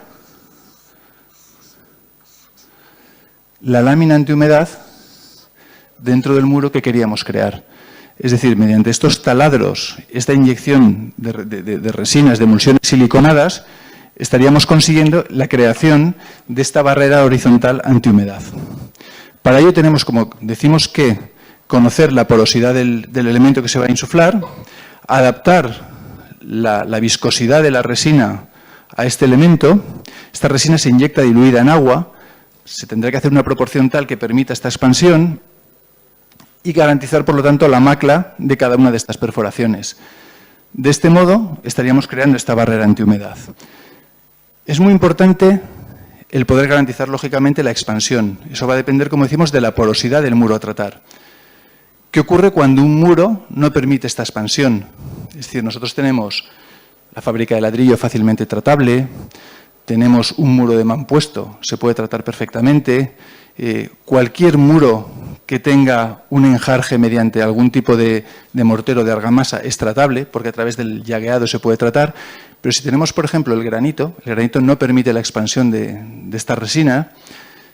Un muro de granito ejecutado a hueso, sin ningún tipo de llaga, no nos va a permitir el hacer este tratamiento. Bien es cierto que el granito es difícil, muy difícil que tenga capilaridades o filtraciones. De hecho, en las construcciones tradicionales siempre se utilizan los dados de granito como arranque de la estructura de madera precisamente para aislarla del terreno y de su humedad. Pero aún así yo me he encontrado casos de obras con sillares grandes de granito y que están, bueno, pues han tenido un deterioro a lo largo del tiempo y ese deterioro ha permitido que haya una transmisión de agua. Si estos sillares están a hueso, como decimos, no pueden ser tratados mediante estas inyecciones. ¿Qué otro tipo de elemento no puede ser tratado? Y esto sí es importante, el hormigón. Un hormigón bien vibrado no tiene una capacidad de permeabilidad como para permitir esta expansión.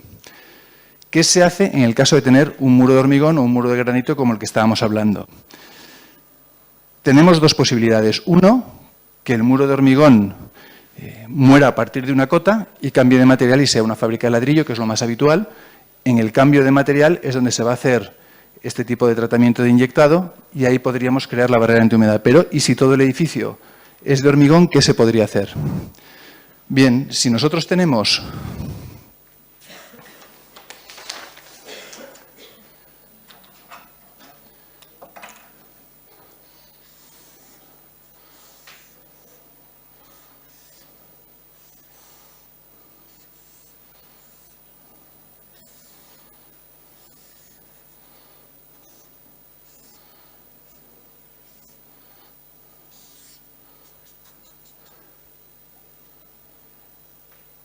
que no podemos inyectar y crear esta barrera antihumedad a esta cota, el agua va a seguir ascendiendo por capilaridad. Lo que pasa es que sí que sabemos hasta qué altura va a ascender capilarmente el agua. Tenemos la viscosidad del líquido, que es la del agua, la conocemos, y tenemos la permeabilidad, la porosidad, perdón, del sólido. Es decir, sabemos que hasta esta cota determinada de altura h, que se calculará, el agua va a ascender capilarmente. Lo que tenemos que hacer es evitar que haya contacto con la atmósfera desde esta línea, tanto interior como exteriormente. Es tan sencillo como continuar la línea de incubado exteriormente e interiormente hasta una cota superior a la que va a tener la capilaridad dentro del muro. Es decir, tenemos que evitar que haya partes del muro que estén humedecidas en contacto con la atmósfera. Combinando los dos tratamientos, podemos garantizar que no va a haber ninguna zona de muro humedecida que vaya a estar en contacto con la atmósfera y, por lo tanto, vaya a tener un deterioro constructivo. Estos sistemas que hemos visto, lo que están haciendo es frenar el deterioro constructivo, pero no tenemos que pensar que es un sistema de rehabilitación estructural. O sea, es decir, lógicamente, si el muro que estamos rehabilitando ya tiene una pérdida de carga significativa, tendremos que hacer primero una rehabilitación estructural de este muro y, a continuación, tratamientos que eviten que siga o que continúe este deterioro estructural. Pero estos tratamientos no son estructurales, insisto en ello porque es importante, son tratamientos de rehabilitación exclusivamente antihumedad para frenar ese deterioro. Pero si ya hay un grado de deterioro determinado, tendremos que hacer una intervención previa de rehabilitación estructural. Sí.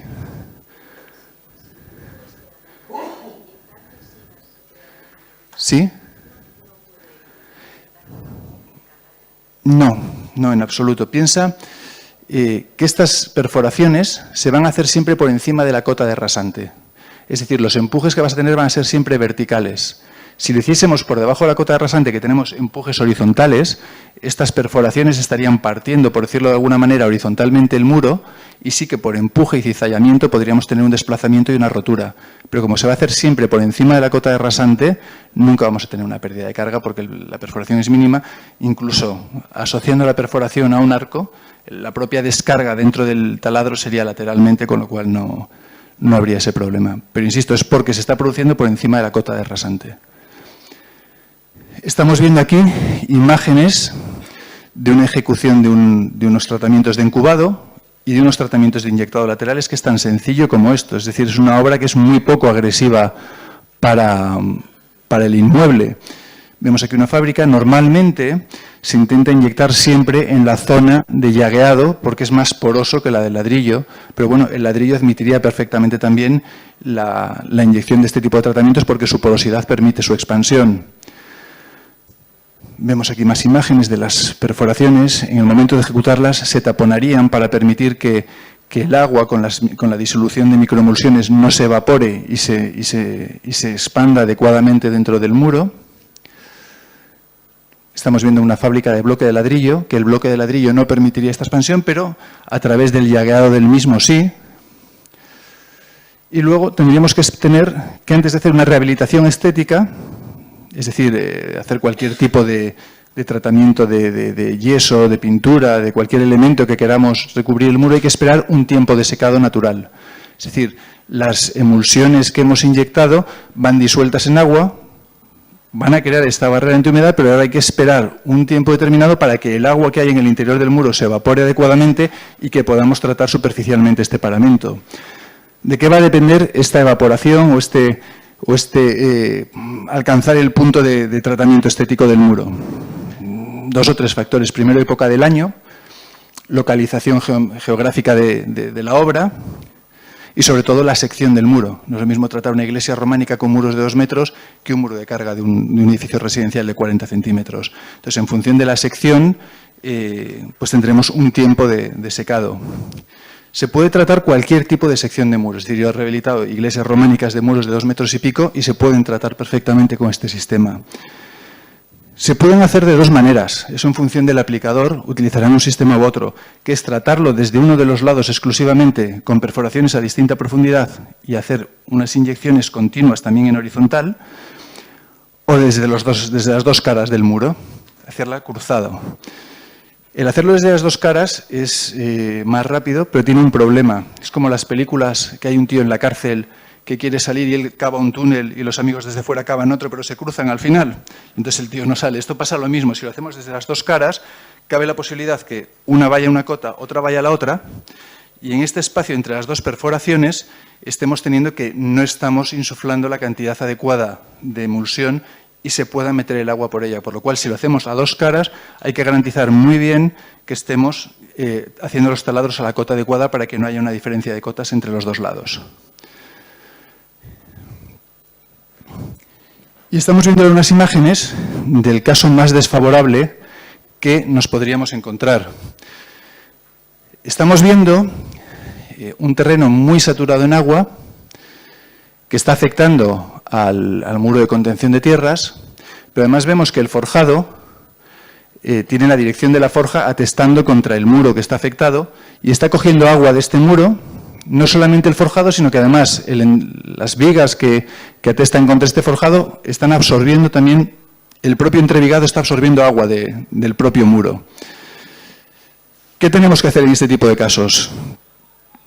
Lo primero, lógicamente, es crear una línea de inyecciones que nos marque una cota a partir de la cual el agua no vaya a ascender, hacer un tratamiento de incubado en las distintas plantas. Y lo que hay que poder garantizar es que este tratamiento de incubado coja la sección del forjado. Para ello se elimina lógicamente la capa de compresión, manteniendo las nervaduras tanto de negativos como las propias del armado del forjado. Se retirarían la primera línea de elementos de encofrado, o bovedillas o rasillas, lo que tuviese el forjado, para dejar libre este espacio y poder dar una continuidad al tratamiento de incubado. A continuación se encamisarían las vigas que atestan contra este muro hasta una cota tal que estuviésemos garantizando que el agua no va a superar por absorción esa línea Y cuando estuviese hecho y secado este tratamiento, volveríamos a rehacer el sistema constructivo que teníamos, es decir, volver a poner los elementos de encofrado, las bovedillas o las rasillas, y volver a rehabilitar la capa de compresión. Así estaríamos evitando tanto las filtraciones laterales como las capilaridades, como las absorciones que está haciendo el forjado del muro que está infectado. Pero, insisto, este sería el sistema seguramente, o la obra más complicada en la que nos podríamos encontrar, porque es que incluso tenemos la mala suerte que el sistema de forja atesta contra el muro. Si fuera en paralelo, pues sería también mucho más sencillo de tratar. Esto sería lo más sofisticado que podríamos tener que plantearnos. Y hasta aquí habríamos visto los distintos sistemas que tenemos en el mercado y cuáles la empresa recomienda para cada una de las patologías que hemos aprendido a clasificar previamente. Insisto en lo que decía desde el principio, que aunque lo hemos visto muy compartimentado, en la realidad nos lo vamos a encontrar todo mezclado un problema con otro. Es decir, cuando tengamos una filtración en un espacio en cota bajo rasante, es muy probable que las aguas que están produciendo esa filtración nos produzca a su vez unas condensaciones. Y a lo mejor esas condensaciones nos están produciendo unas licuaciones que están deteriorando una estructura. Entonces, al final, lo importante es saber de todos los síntomas que tenemos, cuál es el origen de todos para, precisamente, mitigar esa patología. Vemos un repaso muy rápido de todo lo que hemos expuesto, insistiendo, como digo, en que está muy compartimentado y tendremos que saber verlo todo mezclado entre sí, saber cuál es el origen de cada cosa. Y vemos las que se originan en el interior del edificio, subdivididas en fugas de instalaciones y en condensaciones. Para las fugas de instalaciones vamos a tener humedades localizadas a cualquier cota del edificio. Para medirlas vamos a utilizar un protímetro. Es muy útil para este tipo de fugas el uso de cámaras térmicas, porque por diferencia de temperatura vamos a poder determinar muy fácilmente dónde se está produciendo la ruptura en caso de que tengamos alguna duda, o incluso en fachadas, con fotos térmicas vamos a poder determinar perfectamente cuál es la zona que tiene menor temperatura, que es donde estamos teniendo la fuga. Y, lógicamente, pasa por la rehabilitación de la instalación.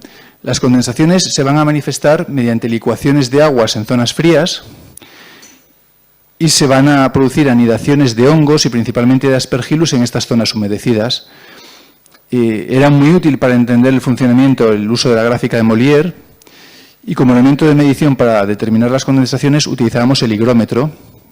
Murprotec para este tipo de tratamientos recomienda el uso de centrales de tratamiento de aire.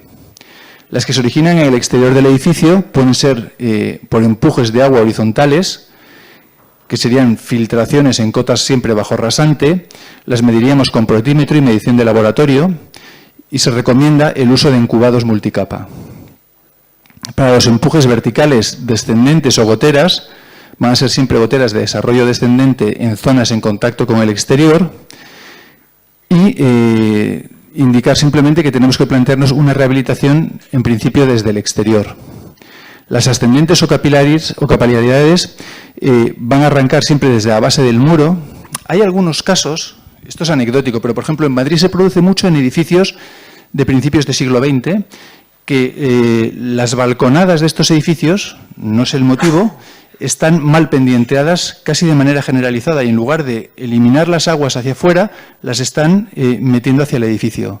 ¿Qué ocurre? Que podemos tener en una cota 4, una planta cuarta, una terraza que está mal pendienteada o un balcón que está mal pendienteado, y se están produciendo capilaridades en ese punto porque está recogiendo aguas de lluvia y está teniendo un ascendente capilar el muro. Pero es anecdótico. Lo normal es que tengamos capilaridades en el arranque del muro desde la base del terreno. Utilizamos la ley de Youdin para calcular las alturas de ascendente capilar, y para medirlas y cuantificarlas utilizábamos la medición de laboratorio y el protímetro. Murprotec para su tratamiento recomienda el uso de inyecciones de emulsiones siliconadas. En principio, con esto habríamos terminado este repaso, y agradeceros a todos vuestra atención. Espero que haya sido útil, y si tenéis alguna duda intentamos solucionarla. Muchas gracias. Gracias.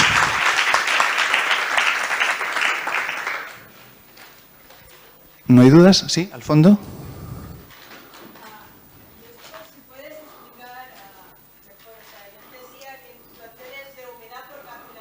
Sí.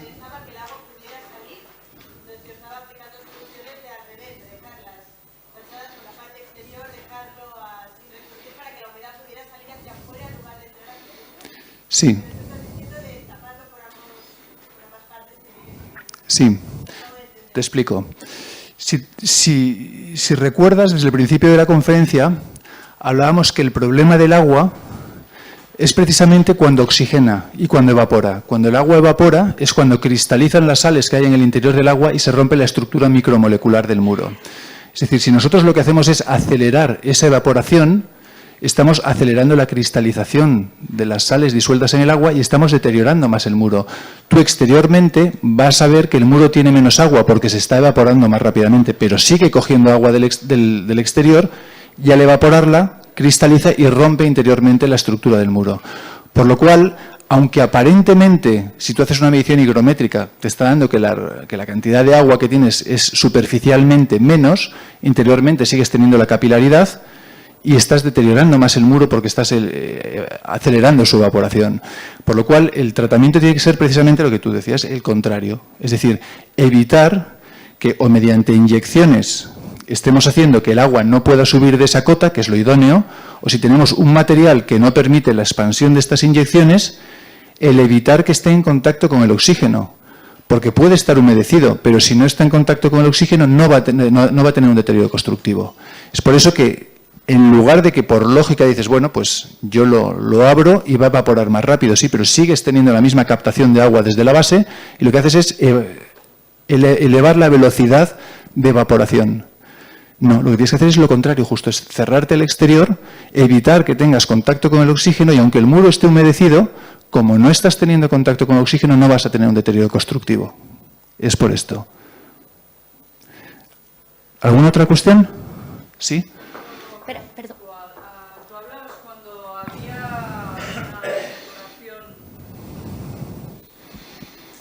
una comentabas cuando había un grado elevado de humedad en el ambiente, en viviendas, en interiores, de introducir los CTA, ¿vale? Pero si tú tienes una comunidad de vecinos en que se focaliza muy específicamente el tema de los hongos y las condensaciones en las cámaras de baños, entiendo que un poco es como matar moscas a cañonazos, ¿no? Probablemente estas cámaras humidas están en contacto con paredes de cerramiento a patios interiores que probablemente es por un tema de puente térmico y tal. Entonces sí que es recomendable el tema de aislamiento, ¿no? ¿Entiendes? Te comento, mira, para cuestiones de casos puntuales como el que me estás planteando, lo más fácil sería que contactaras directamente con Ignacio, porque ellos te pueden enviar un técnico que te haga una diagnosis gratuita para tu caso en concreto y luego te proporcionarán en su caso pues un presupuesto orientativo de cuál puede ser la instalación. Pero lo más fácil es eso, en cualquier caso con los datos que me estás dando. Si tú cuando tienes este problema haces una medición higrométrica, que es lo primero que tenemos que saber, y vemos la curva de saturación de la atmósfera del inmueble y te está hablando de condensación, tienes valores por encima del 70 y pico %, tenemos una condensación fuerte, el romper el puente térmico te va a evitar la licuación, pero no vas a variar en nada la curva de saturación de la atmósfera, con lo cual no estarías mitigando el problema.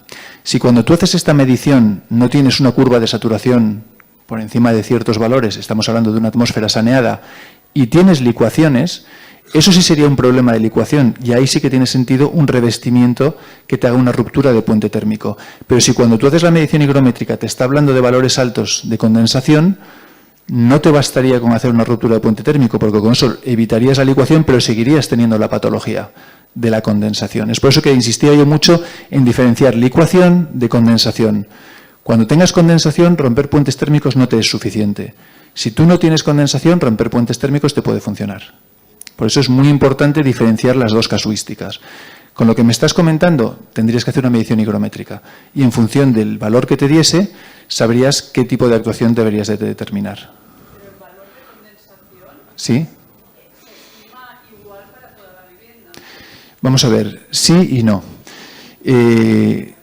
La condensación en principio es generalizada a la vivienda porque se transmite de unas estancias a otras, pero no cabe duda que hay ciertas estancias que por su hermeticidad es decir, los azulejos de un baño, lógicamente en esas zonas vas a tener estás creando vapor de agua continuamente en esa zona, en una cocina igual, vas a tener mayor cantidad de condensación que en otras zonas de la vivienda.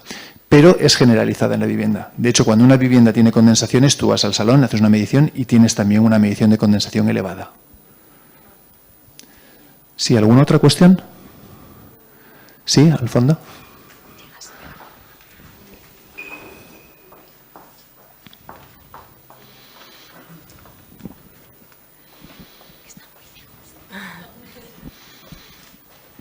¿Funciona? Es por la solución que dices de las infiltraciones. Sí. En una estructura de piedra, pero muy irregular, ¿serviría también? Sí. O sea, por ejemplo, depende, vamos a ver. Si es una piedra con una trabación de argamasa, por lo que estoy entendiendo, irregular, tú podrías hacer una continuidad del tratamiento no horizontal, sino adecuándote a la casuística que tengas, buscando siempre tratar principalmente la argamasa antes que la piedra. Casos que podemos tener, si la piedra es una piedra caliza, la piedra caliza absorbe perfectamente este tipo de tratamiento, con lo cual tú puedes perforar directamente la piedra sin necesidad de seguir la argamasa. Si tuvieses una piedra de granito, tendríamos que saber si la traba es a dos caras o tenemos piezas intermedias por la sección del muro. Entonces, la casuística, ya te digo, para casos muy concretos es mejor que directamente contactases con la empresa porque te van a hacer este informe de manera gratuita. Pero te digo, tendrías que ver sección del muro para saber si los cantos o las piedras que estás teniendo atraviesan la totalidad del muro, con lo cual puedes seguir perfectamente el elemento, o si por la sección vas a tener elementos intermedios. Y si tienes elementos intermedios, ¿qué material van a tener? Porque si es un material que permite esta expansión, como estamos hablando de piedras calizas, mármoles, este tipo de elementos lo permiten. Sin embargo, si tuvieras granito, tendríamos que ver la casuística concreta. ¿No quería hacer otra pregunta todavía? Sí. Y entonces, en el caso que te he dicho antes, o sea, que comentábamos de que se tendría que por fuera conseguir que la humedad no contactara con el aire, con Exacto, el oxígeno. Sí. ¿Allí la única solución que proponéis es el multicapa que proponéis vosotros o habría alguna opción más sencilla? O sea, hacer un revoco de cal tampoco nos sirve. O sea, todo lo que sea acelerar la evaporación, como el tratamiento de cales acelerantes, estamos yendo a lo contrario, es decir, deteriorar el interior de la estructura. El hacer elementos herméticos que no contacten el oxígeno con el interior de la estructura es lo que va a evitar el deterioro constructivo. O sea, si lo que estás buscando es el deterioro de un elemento constructivo, tienes que irte a una solución que te esté evitando ese deterioro. Si lo que estás buscando es evitar que se vea el problema, efectivamente con un acelerador de evaporación estás evitando que el problema se vea, pero no estás yendo al origen del problema, que es el deterioro constructivo que está produciendo el agua en el interior del muro. Cuando estés utilizando un tratamiento multicapa, tendrías solamente un caso, entiendo yo, que no sería tratable, que es cuando tienes un paramento que no permite la expansión por su porosidad, un muro de granito. Que lo tengas a hueso, es decir, no hay llagueado en el que poder inyectar.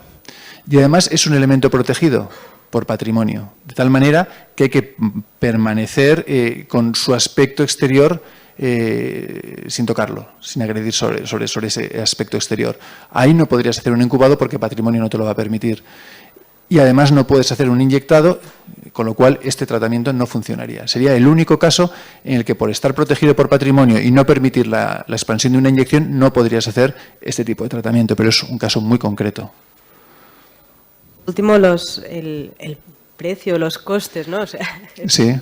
No sé, en relación a un tipo de acabado normal, no sé cómo nos podrías dar una referencia. Sí, te va a poder orientar mejor Ignacio que yo, pero te voy a dar nada más un dato. Para las inyecciones va a ser proporcional, lógicamente, a la profundidad de inyección.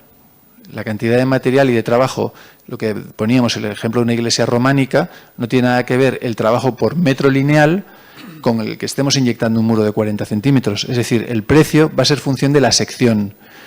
Metro cuadrado de incubado, eso ya es distinto porque estamos hablando de superficie, no va a depender tanto de la sección. No sé si Ignacio podrá orientarte en algo. Bueno, lo que quiere decir Ricardo es que, en fin, en el caso de inyecciones para solucionar los temas de capilaridad, los costos son variables e incluso normalmente, al ser todas las obras prácticamente diferentes, no hay nada predeterminado. Pero sí hay algo que sí que es mucho más orientativo. Quiero decir, el coste de tratamiento de un muro dependerá del grosor del mismo. Quiero decir que una pared de 10 la haremos de un solo tramo. Una pared de 20 la haremos en 2 tramos, una de 30 en 4, en 5, así, etcétera, etcétera. Quiero decir que, por ejemplo, este sistema es un sistema multipass. O sea, una pared de 50 no vamos a hacer una inyección de 50 centímetros, inyectar resina para que se expanda. Sería imposible. Lo que lo hacemos en este sistema multipass. Cada 10 centímetros hacemos una inyección. Inyectamos y así durante 5 fases. O sea que, por ejemplo, la pared de 50 haremos 50 inyecciones. Con lo cual, el precio va a variar en función del grosor del muro. Después, el otro tratamiento, por ejemplo, que dice Ricardo, de incubado, también es variable en función del estado que tengamos el muro. A veces en el muro, por ejemplo, si es hormigón solo, pues evidentemente no hay limpieza o la limpieza es mínima y cuesta mucho menos trabajo. Pero a veces son paredes antiguas, de adobe, de argamasa, y todo esto lleva un proceso muy largo y de mucha limpieza, con lo cual los precios también son variables. Y después tenemos la condensación. La condensación, la CTA, no solamente es instalar una central de tratamiento en una parte de la casa. Quiero decir, se hace esto en todas las obras, se hace una supervisión técnica previa para valorar justamente estos costes. No solamente es la central de tratamiento, sino que hay que instalar unas rejas de ventilación, tenemos que rebajar puertas, etcétera. Quiero decir, son variables que van a hacer que los precios en cada obra sean diferentes. Pero si quiere algo más, bueno, vale, pues dime algo orientativo. Quiero saber lo que es lo que supongo usted querrá saber finalmente. Mire, en unas inyecciones los precios pueden ir desde 140 euros el metro lineal hasta 350 euros en función del grosor de los muros. Y el metro, el incubado, que es diferente, que va por metro cuadrado, puede ir desde 250 euros hasta 450 euros en función del estado del muro a tratar. Y las centrales de tratamiento, pues igual. Quiero decir, pueden desde 3.000 euros hasta 4.500, para que tengan más o menos una idea más orientativa del coste de cada tratamiento. Pero insisto que nunca hay nada predeterminado, lo mismo que a la hora de inyectar, por ejemplo, los tipos de resina no están predeterminadas, porque no sabemos exactamente la porosidad de estos materiales y lo que va a absorber. ¿De acuerdo? Bien, ¿alguna pregunta más? Bien, pues si no hay ninguna pregunta más, como les he comentado antes, ahora tenemos ahí un catering y si se os ocurre alguna pregunta, estaremos todos aquí para lo que sea necesario. Muchas gracias. Gracias a todos. Un saludo, hasta luego.